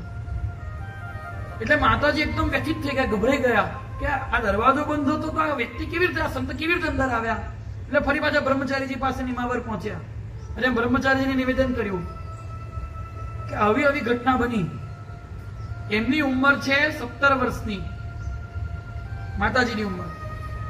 ત્યારે બ્રહ્મચારીજીએ કહ્યું કે આ સામે બધા ચિત્રો છે સંતોના, તમે ઓળખી શકશો કે આમાંથી કયા સંત હતા? અને એ ચિત્રોમાં બાપજીનો ફોટાની સામે આંગળી મૂકીને માતાજીએ કહ્યું આ જ સંત હતા. ये बाबा कहाँ के हैं? ત્યારે બ્રહ્મચારીજીએ કહ્યું કે ये बाबा नारेश्वर के हैं, लेकिन इनका शरीर शांत हो गए तो 8-10 साल हो गए. बापजी शरीर छोड़ દીધું હતું એ વખતે. लेकिन तुम शंका मत करो, क्योंकि ये कोई जीव कोटि के महापुरुष नहीं है, ये ईश्वर कोटि के महापुरुष है. ये सदा नर्मदा खंड में भ्रमण करते ही रहते हैं और जब कभी कुछ आवश्यकता लगती है तब अधिकारी जीव के ऊपर ये कृपा का वर्षाव करते हैं। इसलिए इन्होंने जो आपको साधन बताया है वो साधन आप करते रहिए। બહુ જ ટૂંક સમયમાં પૂજ્ય માતાજીને એમના ઈષ્ટ શ્રી રામજીના પ્રત્યક્ષ દર્શન પ્રાપ્ત થયા અને ભગવાન એમને વરદાન માંગવાનું કહ્યું ત્યારે માતાજીએ વરદાનમાં એટલું જ માંગ્યું કે ભગવાન मेरा मन तो आप में लग गया है लेकिन मेरी बुद्धि ज्यादा चलती है, तो आप ऐसी कृपा करो कि मेरी बुद्धि 5 साल की बच्चे बालक की जैसी हो जाए। भगवान तथास्तु कहीने सत्य घटना છે વર્તમાનની। ભગવાન અદૃશ્ય થઈ ગયા અને ત્યારથી આજ દિન સુધી વર્તમાનમાં પૂજ્ય માતાજીની ચેષ્ટા બાલવત છે। 5 વર્ષની બાળકીની જેટલી બુદ્ધિ હોય એટલી જ એમની બુદ્ધિ કામ કરે છે। એનો અર્થ એ નથી કે એમને કંઈ સમજણ પડતી નથી, એનો અર્થ એ નથી કે સિદ્ધ નથી। થોડાક વખત પહેલાની ઘટના છે, કોઈક નિર્ધન વ્યક્તિ એમની પાસે રડતું રડતું ગયું અને માતાજી નર્મદા તટે બેઠા હતા। અરે બાબા કાય રોતે હો, એમ ડાબો હાથ નર્મદાની રેતીમાંથી બહાર કાઢીને આપ્યો તો મોટો સોનાનો અછોડો એને આપ્યો હાથમાં, એટલે લે જાઓ। पाछळथी ब्रह्मचारी जी ने खबर पड़ी तो ब्रह्मचारी जी हमने खखड़ाया, ऐसा सिद्धि का प्रयोग मत करो वरना लोग जीने नहीं देंगे। 2013 में जયારે ब्रह्मचारी शरीर शांत थयुं एमनुं समाधि लीधी ते वखते एमणे एमना 2-3 अंतरंग भक्तों ने आज्ञा करी कि आ देवीजी ने साचववा पड़शे।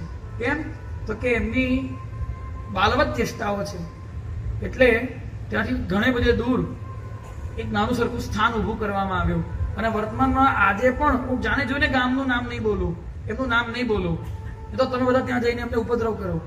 વર્તમાનમાં આજે પણ માતાજી ત્યાં બિરાજે છે। હવે તમને થશે કે આ માતાજીની કથા કહેવાનું કારણ શું?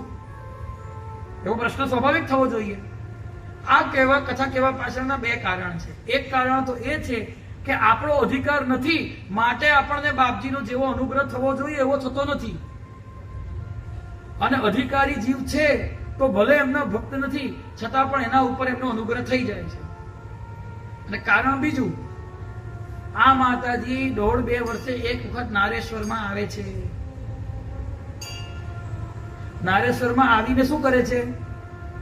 પેડા ધરાવતા નથી, વાઘો પહેરાવતા નથી, પ્રદક્ષિણા કરતા નથી, સિદ્ધકોટીના ભક્ત છે।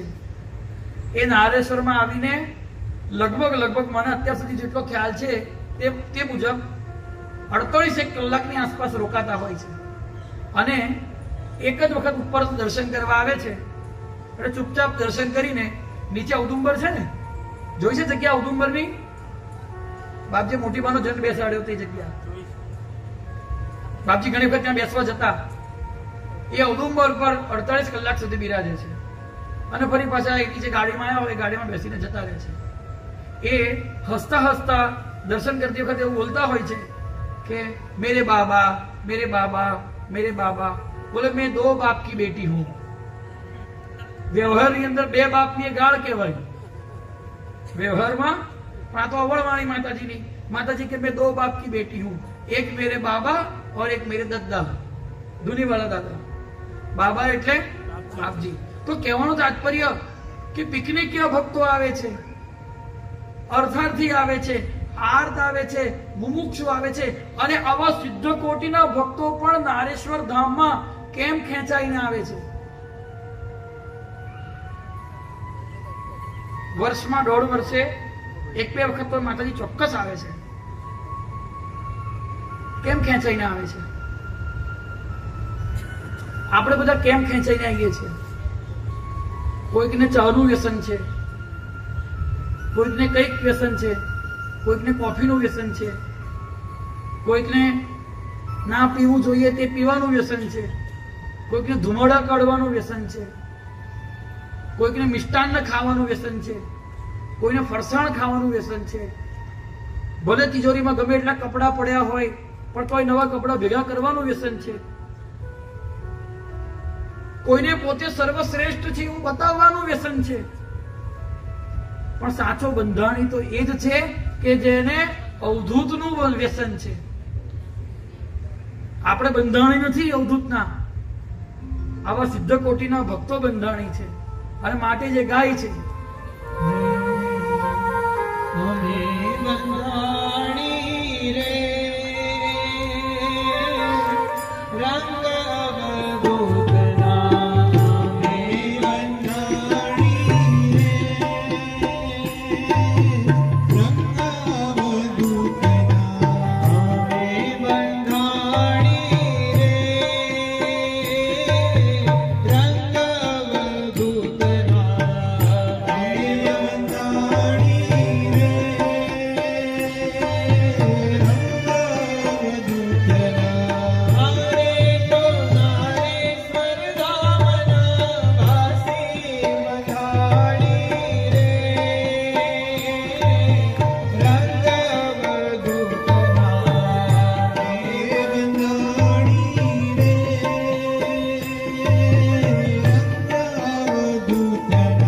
નર્મદાને કાંઠે નારેશ્વર ધામ છે નર્મદાને કાંઠે નારેશ્વર ધામ છે નર્મદાને કાંઠે નારેશ્વર ધામ છે નર્મદાને કાંઠે નારેશ્વર ધામ છે નારેશ્વર ધામમાં નંદ અવધૂત છે નારેશ્વર ધામમાં નંદ અવધૂત છે હરે તો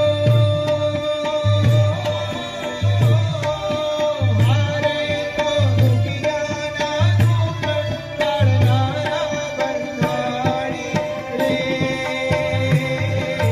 રંગ અવધૂતના હરે બંધાણી રે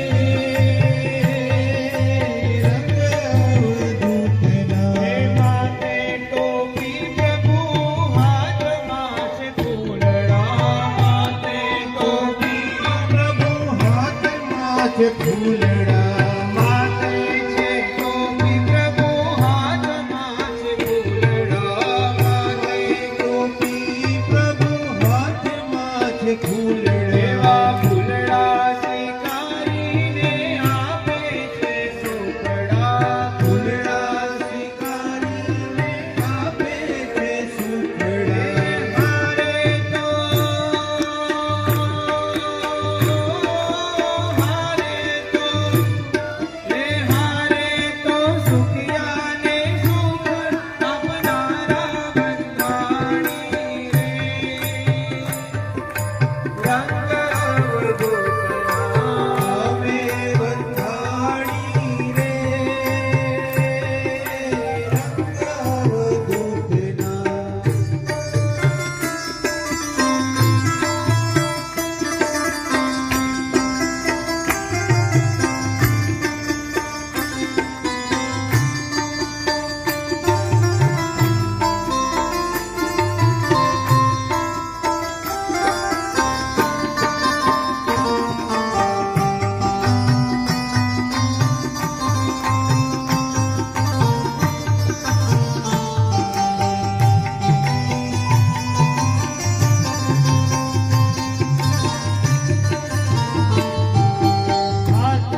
કહે છે કે ધામની અંદર આવતા આ 5 પ્રકારના ભક્તોને ધામ સંપૂર્ણ રીતે સુખી કરે છે. એ તો સુખિયાને સુખ આપનારા. અત્યાર સુધી વાત થઈ ધામ ઉપરની. હવે વાત આપણે કરીએ છીએ નારેશ્વર આગમન પ્રકરણ અંતર્ગત. નારેશ્વર જ કેમ? બાપજી અહીંયા જ કેમ આવ્યા? બીજે કશે જઈ શક્યા હોત? આપણે બધા ચરિત્ર તો જાણીએ જ છીએ કે મોટક્કાના સંતે કહ્યું, ચંદ્રશેખર સ્વામીએ, ધોનીવાલા દાદાએ કહ્યું, વડોદરાના લંગડેશ સ્વામીએ કહ્યું કે શુક્લ તીર્થ અને ગરુડેશ્વરની વચ્ચે, ભરૂચ અને ગરુડેશ્વરની વચ્ચે કોઈ સ્થાન છે. પણ આ જ સ્થાન કેમ સુનિશ્ચિત કરવામાં આવ્યું એમના માટે? એવો શું આ જગ્યાનો મહિમા છે? જો એવું છે કે નારેશ્વરના નામ પર પથ્થર તરે છે. કેવી રીતે? એક એક્ઝામ્પલ આપો. આપણે કશે જઈએ અને એમ કહીએ કે હું અમદાવાદથી આવું છું.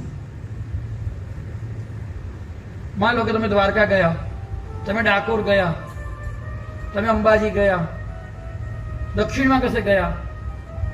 તમે કહો કે હું ભરૂચથી આવું છું, વડોદરાથી આવું છું, સુરતથી આવું છું. કોઈ વિશેષ લાભ પ્રાપ્ત થાય કે ના થાય? પણ તો તમે એમ કહો ને કે અમે નારેશ્વરથી આવીએ છીએ, તો કોઈ બધા વીઆઈપી સાઈડ ઉપર થઈ જાય ને આપણે વીઆઈપી બની જઈએ. માત્ર નારેશ્વરના નામ ઉપર તમને એમ કહેવામાં આવે, કશું જ ના હોય, ચપટી ધૂળ થેલીમાં ભરીને કહેવામાં નારેશ્વરની રજ છે, તો પણ લોકો લેવા તૈયાર થઈ જશે. કેમ? નારેશ્વર ધામનો મહિમા છે. ગઈકાલની જ ઘટના, ગઈકાલની જ હરિઓમ કાકા ચોથી પરિક્રમાએ નીકળ્યા છે. હવે પૂજ્યપાદ મત્તુર સ્વામીજી અત્યારે મહેશ્વરમાં છે. મેં એમને ખાસ કહ્યું હતું કે સ્વામીજીના દર્શન કરજો, એમને વારંવાર આગ્રહ કરજો કે અહીંયા આગળ આવે, નારેશ્વર પધારે. એ ગઈકાલે જ ગયા. હવે બપોરના સમયે પહોંચ્યા. મેં એમને એમ કહ્યું હતું કે કોઈ પૂછે કે કહા સે આતે હો તો ગાંધીનગર ના બોલતા, નારેશ્વર સે આતા હું એવું બોલજો. એટલે મનથી એમણે એવું નક્કી કર્યું હતું કે હું નારેશ્વરથી આવું છું એવું કહીશ. ભલે તમે નારેશ્વરમાં નથી રહેતા, પણ નારેશ્વરનું નામ દેજો. તો કે સારું. એટલે તમારે વટલાઈ ખાવાનું નહીં પાછું.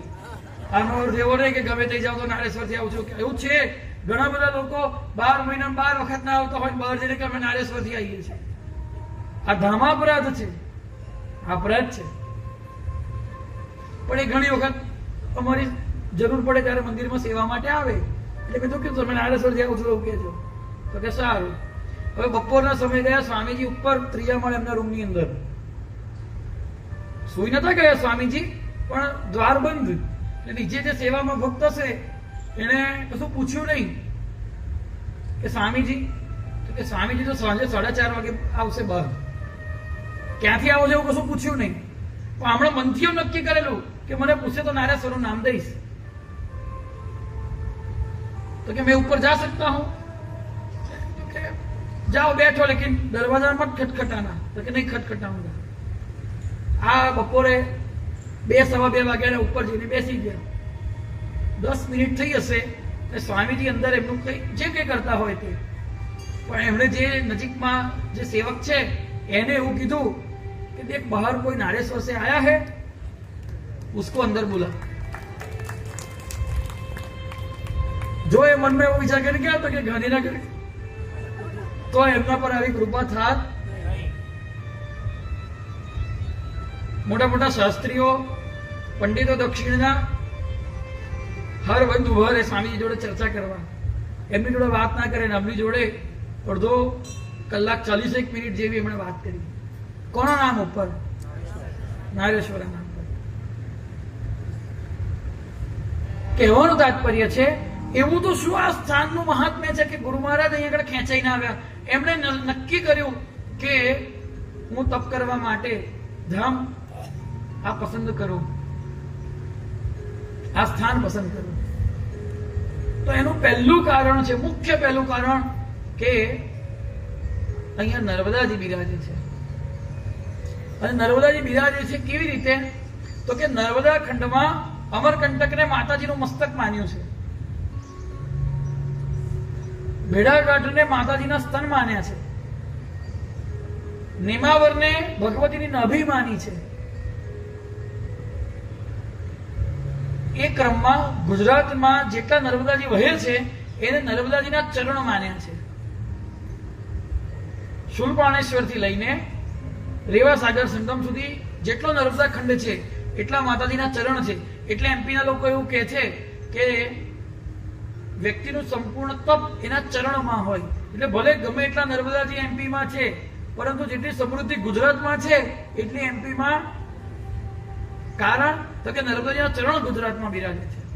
અને આ જે ચરણ છે ને, પગ, આ ચરણમાં આંગળીઓ હોય, અંગૂઠો હોય, એડી હોય. એમાં બરાબર મધ્યનો ભાગ નારેશ્વર છે. કારણ કે શૂલપાણેશ્વર થી નારેશ્વર 100 કિલોમીટર અને નારેશ્વર થી સમુદ્ર 100 કિલોમીટર. તો આ નર્મદા ખંડમાં નર્મદાજીના ચરણનો મધ્ય ભાગ છે. એક વાત. બીજી વાત, શિકાગોની અંદર, અમેરિકામાં શિકાગોની અંદર સદાશિવ અવધૂત કરીને એક સંત થઈ ગયા. નામ સાંભળ્યું છે? અમેરિકાથી આવેલા ભક્તોએ નથી સાંભળ્યું. શિકાગોની અંદર સદાશિવ અવધૂત કરીને એક સંત થઈ ગયા, જેમને ભગવાન દત્તનો સાક્ષાત્કાર પ્રાપ્ત હતો અને ભગવાન એમની જોડે વાત કરતા હતા.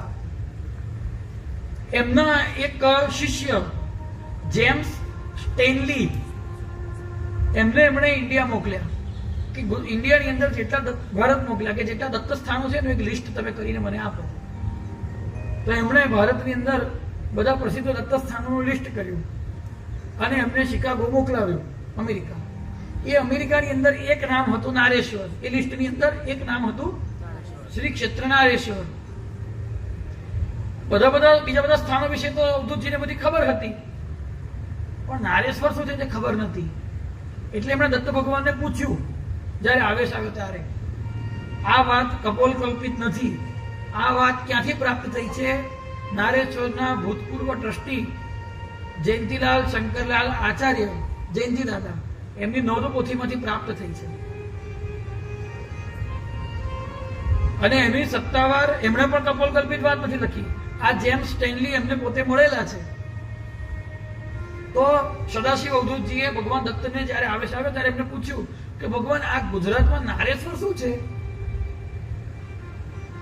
તો સ્વયં ભગવાન દત્ત અવધૂત કહે છે કે આ નારેશ્વર મારા પાવર ટ્રાયંગલ શક્તિ ત્રિકોણનો એક શિરોબિંદુ છે. તમે થશે કે કેવી રીતે? બહુ ધ્યાનથી સમજો, સમજવા જેવી વાત છે. ભગવાન દત્ત પોતે કહે છે કે નારેશ્વરમાં, અને ખાસ કરીને પરફેક્ટ જગ્યા તમને કહું, આપણી જૂની ગુફા, અવધૂત ગુફા, આ જૂની ગુફાના ઓટલા ઉપર પૂર્વ દિશામાં મોં રાખીને આપણે ઉભા રહીએ તો સીધી લીટીમાં અમરકંટકનો નર્મદા કુંડ છે. ગુફાની પૂર્વ દિશાએ સીધી લીટીમાં અમરકંટકનો નર્મદા ઉદ્ગમ કુંડ છે. અને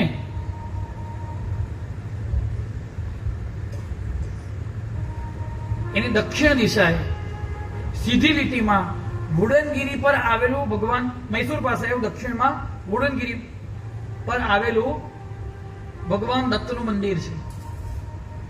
સ્વયંભૂ પ્રગટ થયેલા ભગવાન દત્ત છે. તો એક ત્રિકોણ રચાય છે.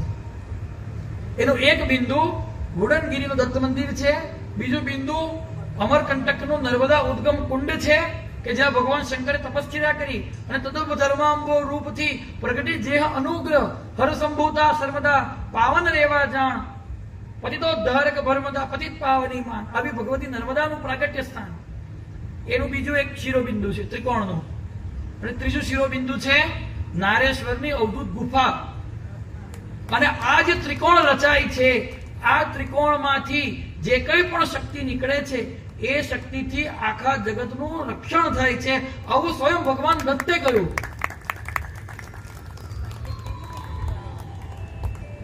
આપણે ઉભા રહેવાની જરૂર નથી, પણ પૂર્વ દિશામાં નારેશ્વરના ગુફાની, અવધૂત ગુફાની પૂર્વ દિશાએ અમરકંટક આવેલું છે સીધી લીટીમાં, અને દક્ષિણ દિશાએ જે ત્રિકોણ બને છે,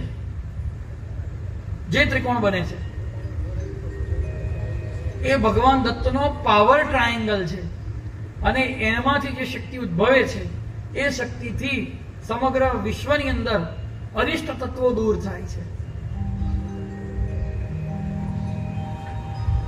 એનો તાત્પર્ય શું થયો બટુક કાકા?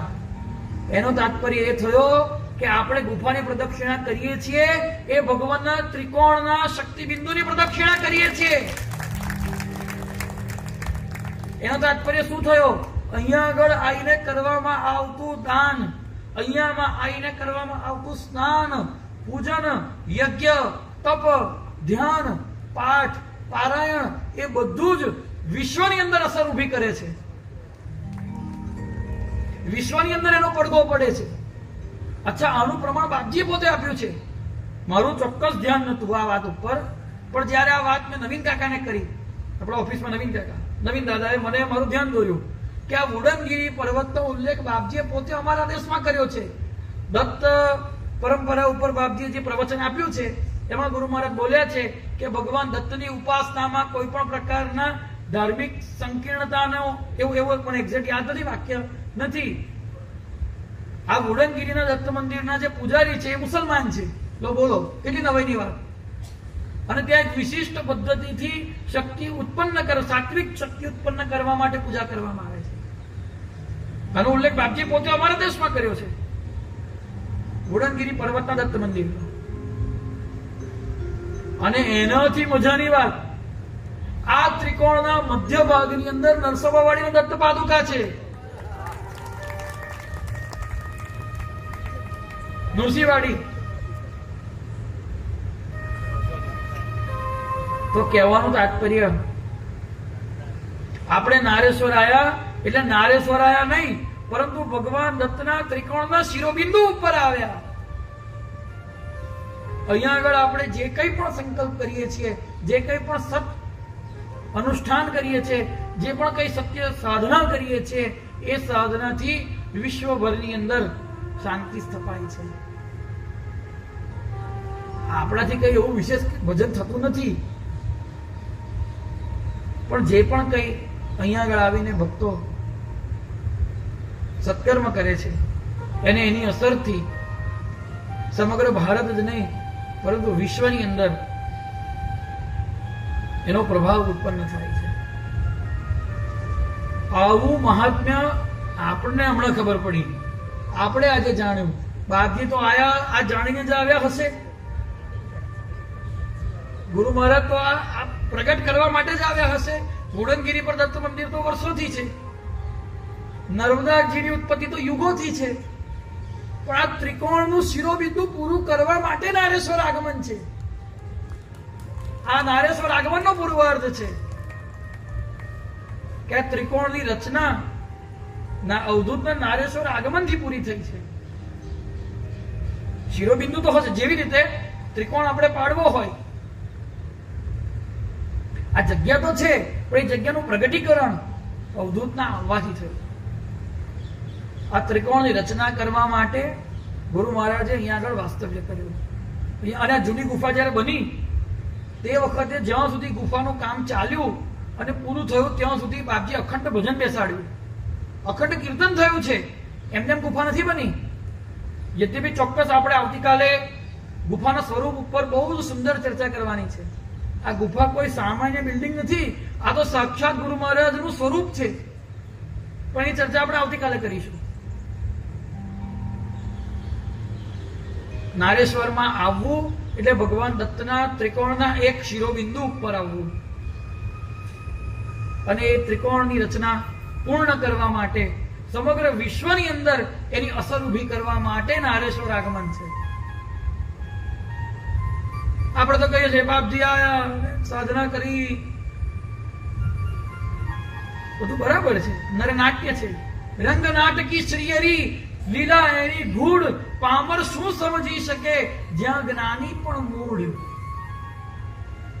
તો પહેલું કારણ છે નારેશ્વર આગમનનું, પાવન સલીલા ભગવતી નર્મદા એમને ખેંચી લાગે છે.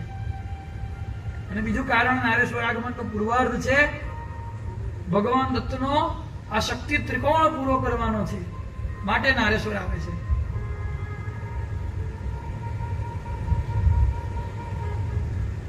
આપણે નારેશ્વરમાં આવીને જે પણ કંઈ કરીએ છીએ એની નોંધ ચોક્કસ ભગવાન પોતે લે છે.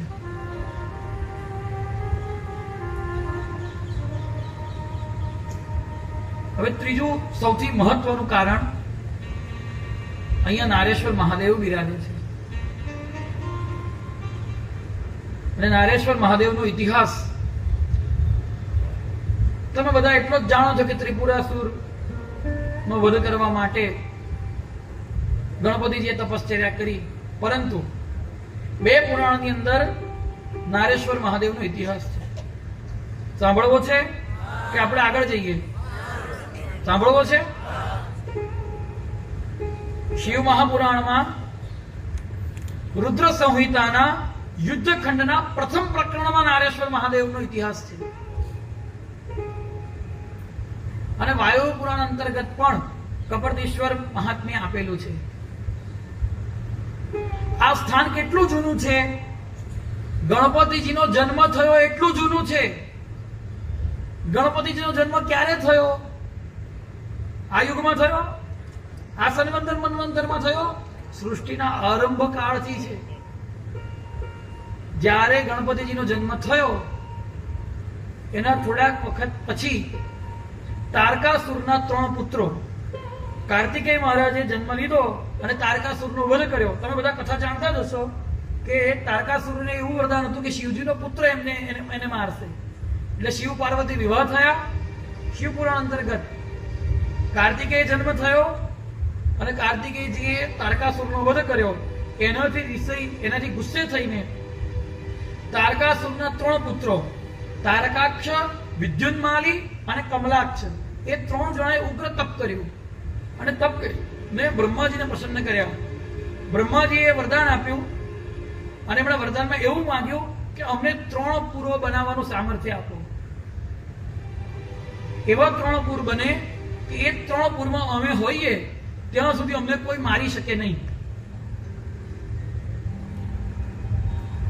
અને મારી ના શકે એટલું જ નહીં, પરંતુ 1 પૂર સોનાનું, 1 પૂર ચાંદીનું અને 1 પૂર લોખંડનું, એવા 3 પૂરોનું અમને નિર્માણ કરી આપો. અને અમે 3 પૂરની અંદર રહીને અજય રહીએ. એટલે બ્રહ્માજીએ એમ કહ્યું કે ચોક્કસ તથાસ્તુ. પણ આ 3 પૂર જ્યારે સાથે એક દિશામાં આવશે ત્યારે જો કોઈ એના ઉપર બાણ ચલાવશે તો એનો નાશ થઈ જશે.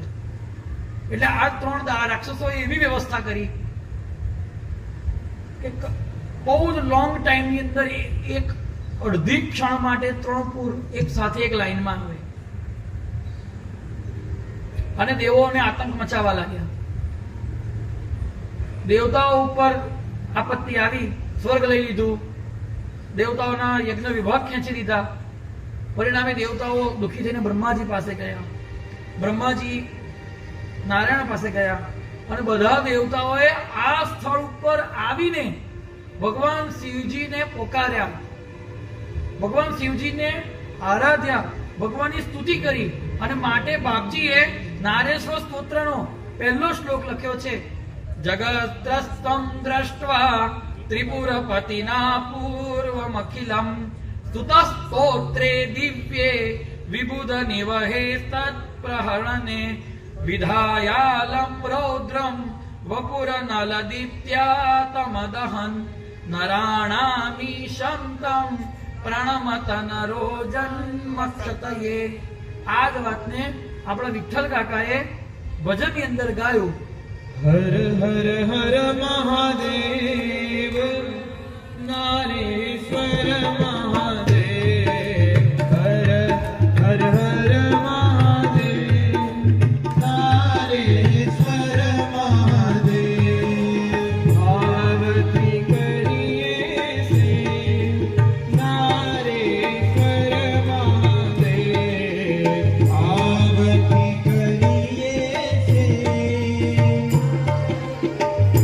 નારેશ્વર મહાદેવ.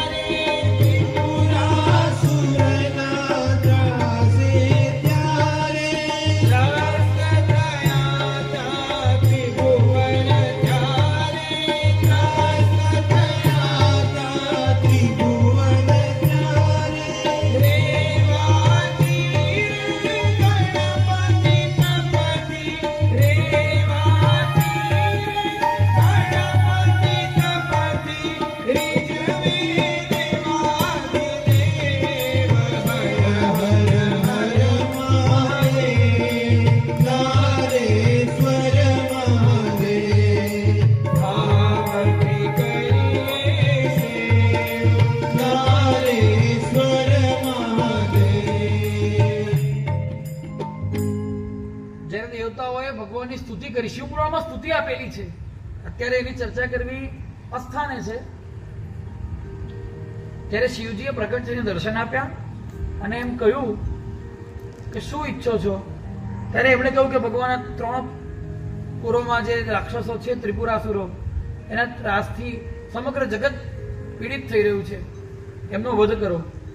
શિવજીએ કહ્યું કે હું વધ તો કરું, પણ એ ધર્મનિષ્ઠ છે.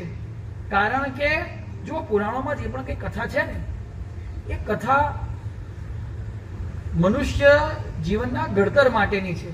એ કપોલ કલ્પિત વાર્તા નથી, આપણને શીખવવા માટે છે. અહીંયા શિવજી એમને કહે છે કે આ રાક્ષસો ભલે છે, ભલે આતંક મચાવે છે, પણ એમનું પ્રત્યેક કર્મ શાસ્ત્ર સંગત છે. એ લોકો પરમ ધાર્મિક છે, એમને હું કેવી રીતે મારી શકું? માટે એવું કંઈક કરો કે એ લોકો એમના ધર્મથી ભ્રષ્ટ થાય. હું ધર્માત્માઓને મારતો નથી. હવે આ રાક્ષસો એમના વર્ણાશ્રમ કર્મથી કેવી રીતે ભ્રષ્ટ થાય? એટલું કહીને શિવજી તો અંદર ધ્યાન થઈ ગયા. શિવજીએ એમનો નાશ કરવા માટે કોઈ ઉપાય બતાવ્યો નહીં. એટલે બધા દેવતાઓ ગણપતિજી પાસે ગયા અને ગણેશજીએ ભગવાન નારાયણને પ્રાર્થના કરી. ત્યારે ભગવાન નારાયણે પોતાના શ્રીઅંગમાંથી એક ધર્મભ્રષ્ટ પુરુષ ઉત્પન્ન કર્યો. એનું માથું મુંડાયેલું હતું, એના હાથમાં ઝાડુ હતું, મોઢું એને કપડાથી ઢાંકી રાખ્યું હતું અને ડગલે ડગલે કચરો વાળતો વાળતો ચાલતો હતો. સર્વ રીતે ભ્રષ્ટ વ્યક્તિ હતો. અને એને દ્વારા પરથી 3 પુરોની અંદર જઈને પોતાનો પ્રભાવ બતાવવાનો પ્રયાસ કર્યો. પણ આ 3 પુરોના રાક્ષસો એટલા બધા ધર્મનિષ્ઠ હતા કે પેલાનો કોઈ પ્રભાવ આ ત્રિપુરાસુરો પર પડ્યો નહીં. ત્રિપુરાસુર એક રાક્ષસ નથી, 3 રાક્ષસ છે. હવે શું કરવું? એટલે સંકટ સમયની સાંકળ નારદજી આવ્યા. નારદજીએ કીધું, કારણ કે નારદજી જ એકમાત્ર એવા દેવર્ષિ છે કે જેમનું દેવતાઓ પણ માને છે અને રાક્ષસો પણ માને છે. અને નારદજીને બધી છૂટ છે. સ્વર્ગમાં પણ જાય ને પાતાળમાં પણ જાય ને રાક્ષસોના 3 પુરોમાં પણ જાય ને વૈકુંઠમાં જાય. ભગવત વિભૂતિ છે. 24 અવતારોમાં એક અવતાર છે નારદજી. એટલે નારદજીએ પેલા જે ભ્રષ્ટ પુરુષ હતો એને એમ કીધું, મને ભાઈ તારા સંપ્રદાયની દીક્ષા આપી દે. એટલે વૈદિક સનાતન હિન્દુ ધર્મથી વિપરીત જે ધર્મ છે, એવા વિપરીત ભ્રષ્ટ ધર્મની દીક્ષા નારદજીએ ટેમ્પરરી લઈ લીધી અને એના જેવું માથું મુંડાવીને ડગલે ડગલે ઝાડુ વાળતા વાળતા ત્રિપુરની અંદર ગયા. ઓહો નારદજી, આ કેવો વેશ તમે ધારણ કર્યો? આવા ઉટપટાંગ ક્યાંથી થઈ ગયા? નારદજીએ કહ્યું, ધર્મનું સાચું સ્વરૂપ તમે સમજ્યા નથી. આ જ ધર્મનું સાચું સ્વરૂપ છે. અને બધી ત્યાં વ્યાખ્યા એમણે અધર્મની વ્યાખ્યા કરવા લાગ્યા. જગતના કલ્યાણ માટે સંતો પોતે પાપ સ્વીકારતા અચકાતા નથી. અને માટે નારદજીને ચડાવવામાં આવીને આ 3 રાક્ષસોએ વૈદિક ધર્મ વિરુદ્ધનો સંસ્કાર ધારણ કર્યો અને એ બધા પણ એ સંપ્રદાયના દીક્ષિત થઈ ગયા. અને ધીરે ધીરે એમણે પોતાના વર્ણાશ્રમ કર્મ ધર્મનો ત્યાગ કર્યો. અને ત્યારે દેવતાઓએ ગણપતિજીને કહ્યું કે શિવજી તો બધા સમાધિમાં લાગી ગયા છે, શિવજીને કેવી રીતે જગાડવા? ત્યારે ગણપતિજી અહીંયા આવ્યા, એમણે તપ કર્યું, શિવજીને પ્રસન્ન કર્યા. અને ત્યારે શિવજીએ પ્રગટ થઈને વરદાન માંગવાનું કહેતા ગણપતિજીએ પોતાની આ પરિસ્થિતિનું શિવજીને પ્રાર્થના કરી. અને ત્યારે શિવજીએ રથ મંગાવ્યો, રથ ઉપર આરૂઢ થયા અને રથ ઉપર ચડ્યા. ધનુષ બાણ ધારણ કર્યા અને જ્યારે 3 પુરો એક સાથે સીધી લીટીની અંદર આવ્યા ત્યારે અગ્નિ ઝરતા બાણને છોડીને શિવજીએ 3 પુરોનો નાશ કર્યો. અને તે દિવસથી આ સ્થાન ઉપર શિવજી ત્રિપુરારી કહેવાયા. બોલો ત્રિપુરારી ભગવાન શંકરની જય. આપણે કીધું ને શિવ શંકર ત્રિપુરારી, 3 પુરોના હરિ. હરિ એટલે દુશ્મન. શિવજીને ત્રિપુરારી નામ અહીંયાથી પ્રાપ્ત થયું. અને પૃથ્વી, સ્વર્ગ, પાતાળ 3 પુરોની 3 ભુવનોની અંદર આજે ત્રિપુરો પીડા કરતા હતા. એવા જીવોને શિવજીએ પીડામાંથી છોડાવ્યા. આ જગતના તમામ મનુષ્યો જે બંધનથી યુક્ત છે, પાશથી યુક્ત છે, એવા પશુઓ ના એ પતિ બન્યા. માટે ભગવાન શિવજીને પશુપતિ નામ પણ અહીંયાથી પ્રાપ્ત થયું. બોલો પશુપતિનાથ ભગવાનની જય. તો શિવજીને બે નામ અહીંથી પ્રાપ્ત થયા છે, એક ત્રિપુરારી અને એક પશુપતિ. જીવોના સમૂહને નાર કહેવાય છે. આવા નાર, આવા જીવોના જે ઈશ્વર છે એ ભગવાન છે નારેશ્વર. બોલો નારેશ્વર મહાદેવ કી જય. નારનો એક અર્થ પાણી થાય છે. તો કાળક્રમે જ્યારે રેવાજીમાં પૂર આવ્યું અને તેમાં શિવલિંગ દટાયું, સ્વપ્ને નારો પંતને વધતા બહાર કાઢ તતખેવ. હર હર હર મહાદેવ, નારેશ્વર મહાદેવ. હર હર મહાદેવ, નારેશ્વર મહાદેવ. પાર્વતી કરીએ સેવ નારેશ્વર મહાદેવ. પાર્વતી કરીએ સેવ નારેશ્વર મહાદેવ. ઓ ત્રિપુરાસુરના ત્રાસે જ્યારે, ત્રિપુરાસુરના ત્રાસે જ્યારે, ત્રસ્ત થયા ત્યાં ત્રિભુવન ત્યારે, ત્રસ્ત થયા ત્યાં ત્રિભુવન ત્યારે,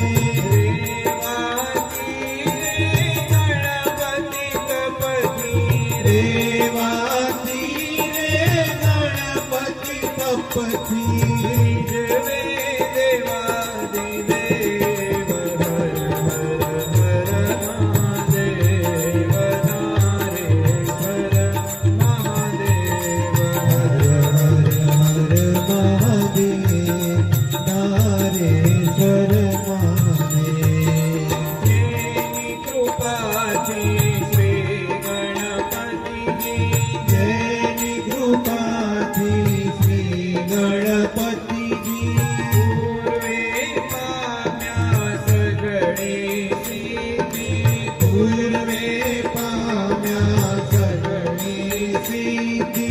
નામ કપાલીશ્વર દઈ સ્થાપે, નામ કપાલીશ્વર સ્થાપે, નામ કપાલીશ્વર દઈ સ્થાપે, નામ કપાલીશ્વર દઈ સ્થાપે. પુરાણ પ્રસિદ્ધ દેવ. હર હર મહાદેવ, નારેશ્વર મહાદેવ. હર હર હર મહાદેવ, નારેશ્વર મહાદેવ. ઓ નારેશ્વર મહાદેવ, નારેશ્વર મહાદેવ. ગણેશજી આગળ તપ કેવી રીતે કર્યું? તો બાપજી સ્તોત્રમાં લખે છે, ગણા નામ યો ધીશ સકલ શુભદાતાવ નીતલે તપસ્તેપે ઘોરમ ઘન જલ કણાશી બહુ સમમ. ગણપતિજી કેવી રીતે તપ કર્યું? તો કે ઘન જલ એટલે વાદળોમાંથી જે કઈ વરસાદના બિંદુઓ પડે છે એને ઝીલી લઈને એનો જ આહાર કરીને અહીંયા તપ કર્યું છે. ગણપતિજી અહીંયા અન્ન જ ગ્રહણ કર્યું, એવી રીતે ગણેશજી અહીંયા તપ કર્યું છે.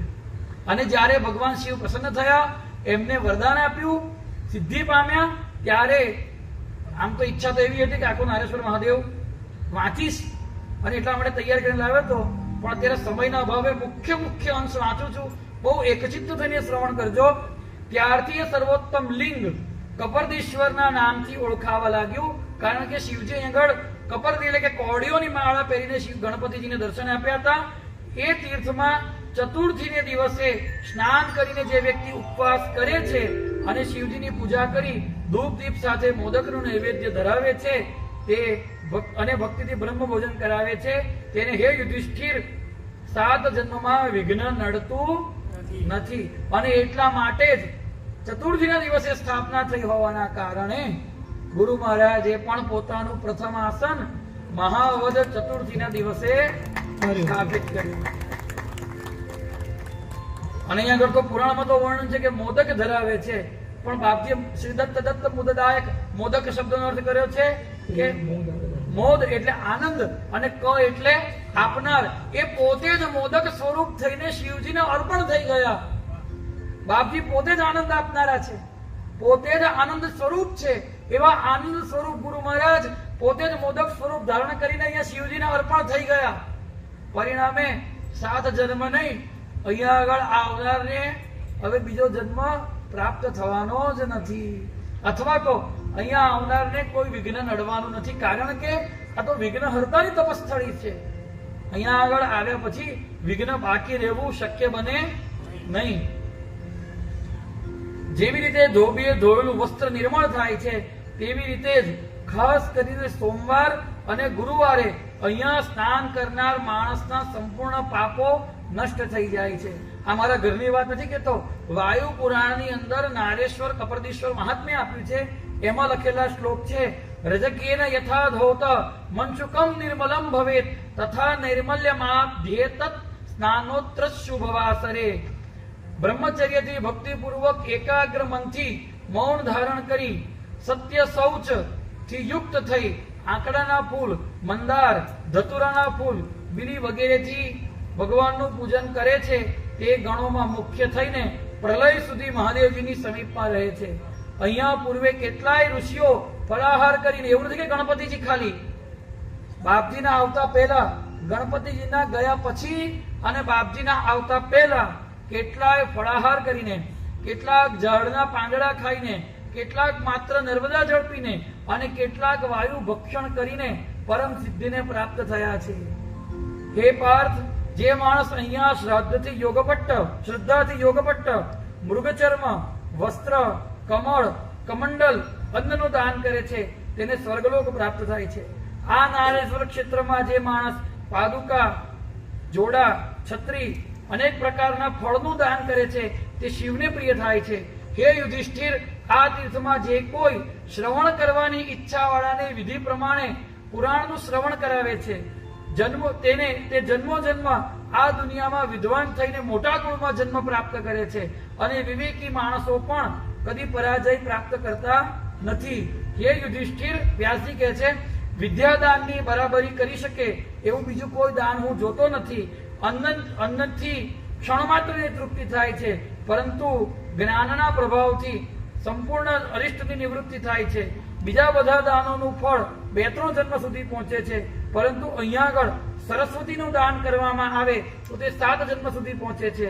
આ નારેશ્વર તીર્થમાં સ્નાન કરી જે માણસ શ્રદ્ધાથી શિવજીનું પૂજન કરે છે, તે સર્વ પાપથી મુક્ત થઈ રુદ્રલોકમાં જાય છે. પુત્રહીનને પુત્ર, નિર્ધનને ધન, કુમારિકાને પતિ અને પતિવ્રતાને અખંડ સૌભાગ્ય પ્રાપ્ત થાય છે. વિદ્યાર્થી લભતે વિદ્યામ, મોક્ષાર્થી મોક્ષમાપ્નુયાત, ય ઈચ્છે તત્ર યમ કામમ નિશ્ચિતમ લમ લભેન્નર. જેને જે જોઈએ છે તે મળે છે. વિધિપૂર્વક શ્રાદ્ધ કરવાથી પિતૃઓ તૃપ્ત થાય છે. વળી હે ભારત, માગસર સુદ 14 એટલે દત્ત જયંતિનો આગલો દિવસ નહીં, દત્ત જયંતિનો દિવસ. કેવી રીતે? ચતુર્દશી તો પૌર્ણિમા, લગ્ન ઉત્તમોત્તમ. તો માગસર સુદ 14 ના દિવસે અને વૈશાખ કે શ્રાવણ માસની કોઈ પણ શુભ તિથિએ, ખાસ કરીને પૂનમના દિવસે બ્રહ્મ ભોજન કરે છે, જળનું દાન કરે છે, તે માણસ દુર્ગતિથી ટળી જાય છે. અન્ન, વસ્ત્ર વગેરે જે કંઈ દ્રવ્યનું દાન કરવું હોય તે ડાયા માણસે સુપાત્રને કરવું જોઈએ. કલ્યાણની ઈચ્છા રાખનાર સમજુ માણસે ઉપાત્રને દાન કરવું જોઈએ નહીં. કારણ કે યજ્ઞકુંડમાં થોડું હોમેલું દ્રવ્ય પણ અમૃત સમાન બને છે, પરંતુ મળદા ઉપર જો હોમવામાં આવે તો તે દુર્ગંધની પ્રાપ્તિ કરાવે છે. હે પાપ રહિત યુધિષ્ઠિર, આ પ્રમાણે તે મને જે પૂછ્યું તે નારેશ્વરની ઉત્પત્તિ, તેનું દુર્લભ મહાત્મ્ય મેં બધું તને કહી સંભળાવ્યું. જે કોઈ શ્રદ્ધાપૂર્વક આ વાંચે છે, સંયમથી સાંભળે છે અને સાંભળવાની ઈચ્છા રાખનારને સંભળાવે છે, તે પરમ પદને પામે છે. ઇતિ શ્રી વાયુ પુરાણાંતર્ગત નર્મદા ખંડાંતર્ગત કપરદીશ્વર મહાત્મ્યાનુરોધેન પાંડુરંગ બ્રહ્મચારિણા સંશોધિતમ નારેશ્વર મહાત્મ્યમ સંપૂર્ણમ. બોલો નારેશ્વર મહાદેવ કી. અને એટલે વિઠ્ઠલ કાકાએ ગાયું, સંશોધન રંગે કીધું ત્યાં ને નારેશ્વર સ્તોત્ર જ દીધું, જેણે અમૃત પાન એ પીધું તરસે અવશ્ય મેવ. હર હર હર મહાદેવ, નારેશ્વર મહાદેવ. અંતિમ પંક્તિઓ વિઠ્ઠલ કાકા ગાય છે.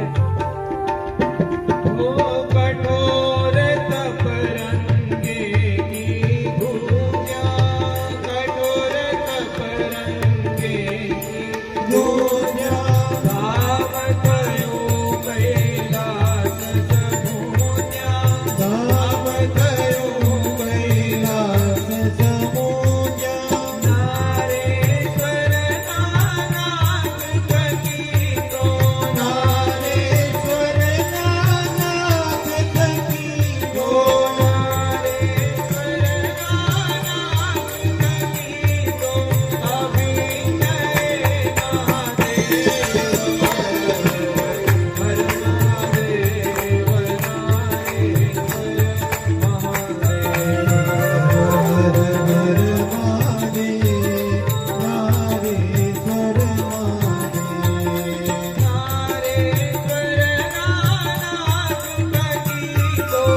અભિનય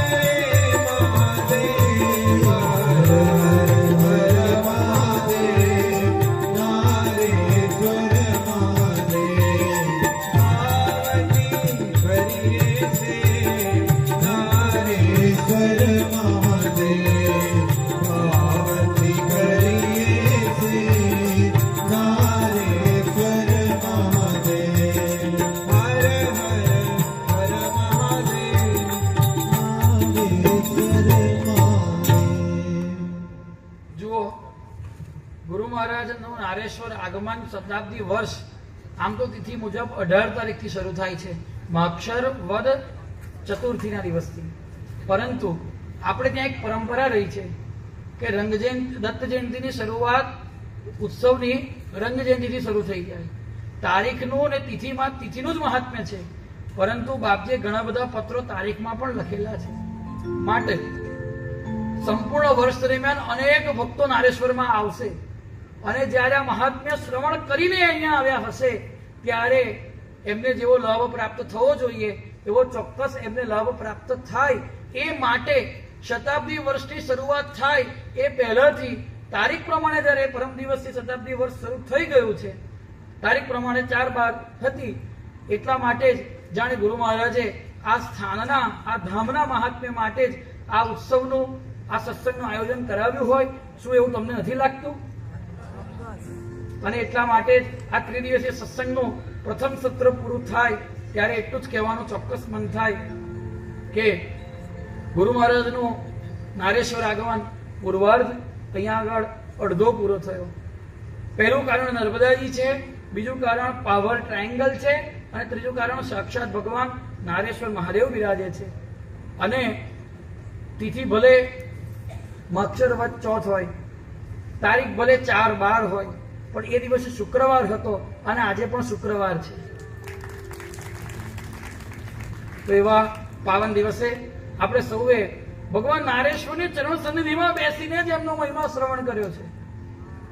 અને અત્યારે ભગવાનની એક બાજુ નારેશ્વર દાદાની આરતી થશે, દત્તભાવની પહેલા થશે, પછી અહીંયા આગળ ભગવાનની આરતી થશે, અહીંયા આગળ બાપજીની આરતી પણ સાથે ઉતરશે અને બાજુમાં નારેશ્વર દાદાની આરતીમાં પણ અહીંયાથી બેઠા બેઠા આપણે સૌ સંમિલિત થઈશું. એટલે આગળની જે આવશ્યક સૂચના છે તે પછી દત્તભાવની અને આરતી. આવતીકાલે જો તમે બધા 1:15 ની વચ્ચે સ્થાન ગ્રહણ કરી લેશો તો 1:15 વાગે આપણે સત્સંગની શરૂઆત કરી દઈશું. અવધૂત ચિંતન શ્રી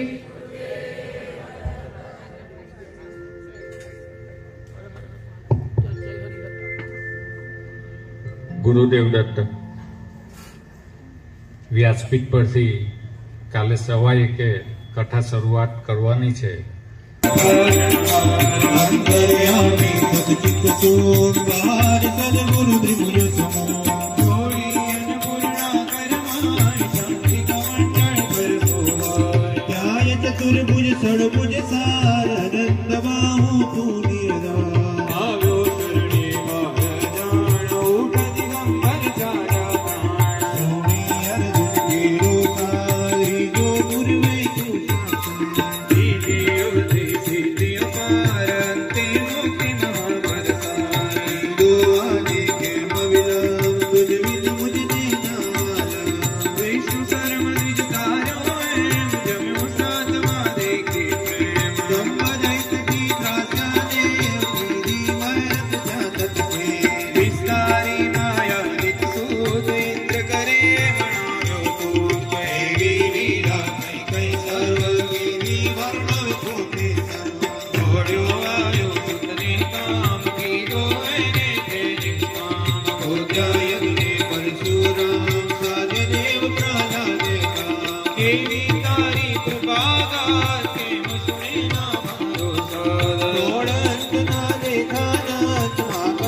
વચ કિસનો આજ જોડી નિજ ખેરોસી થયો પુત્ર ધોની સંદેહ ગામી કલિતાર કૃપાળ તાર્યો ધોબી ને ગગમાં પેટ પેડથી તાર્યો વિપ્ર બ્રાહ્મણ શેઠ કારો કરે કેમ ના મારી વાત જોવાની ગમી કચવા પુસ્તકાશને આણ્યા પત્ર થયો કેમ ઉદાસી જર વંદ્યા તેરા સ્વપ્ન કર્યા સબળને સુખના કર્યા કરી દૂર બ્રાહ્મણનો કોડ કીધા પૂર્ણ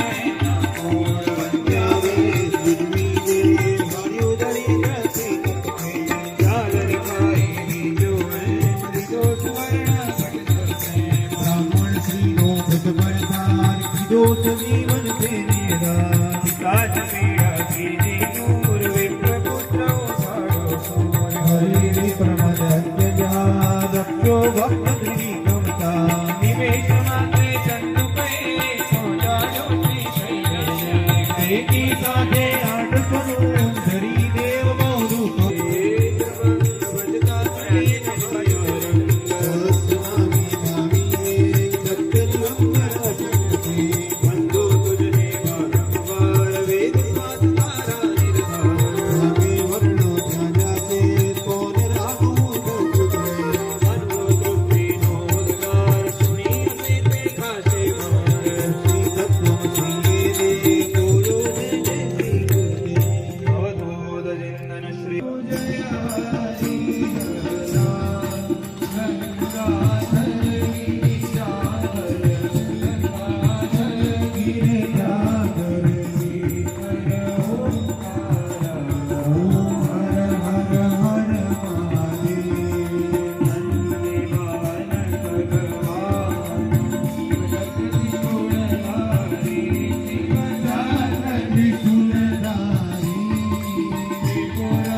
પ્રભુ શિવજી કૈલાસે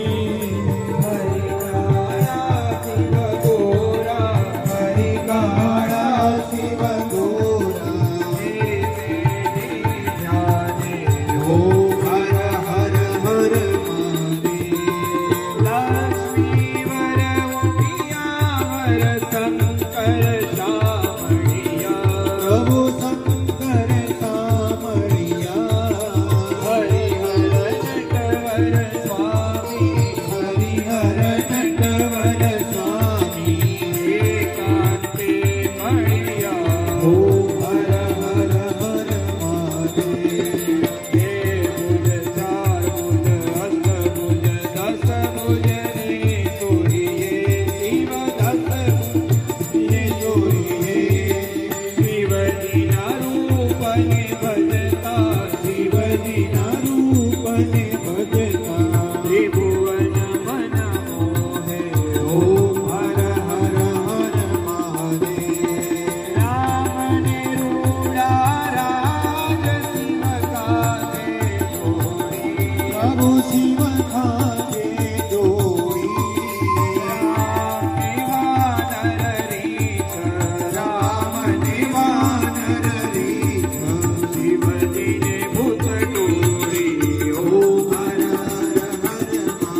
શિવજીને જટાયુ હરિશંભો સુખવાસી હરિશંભો સુખવાસી શિવજીને વાગે ડમરો ઓમ હર હર હર મહાદેવ ઓમ કેવળ વાહનો કેશવજી શિવજીને ધંતોરો પ્રભુ શિવજીને ધંતોરો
मंगलम पुंडरीकाक्षो मंगलायतनं हरि सर्वमंगल मंगल्ये शिवे सर्वार्थसाधिके शरण्ये त्र्यंबके गौरी नारायणी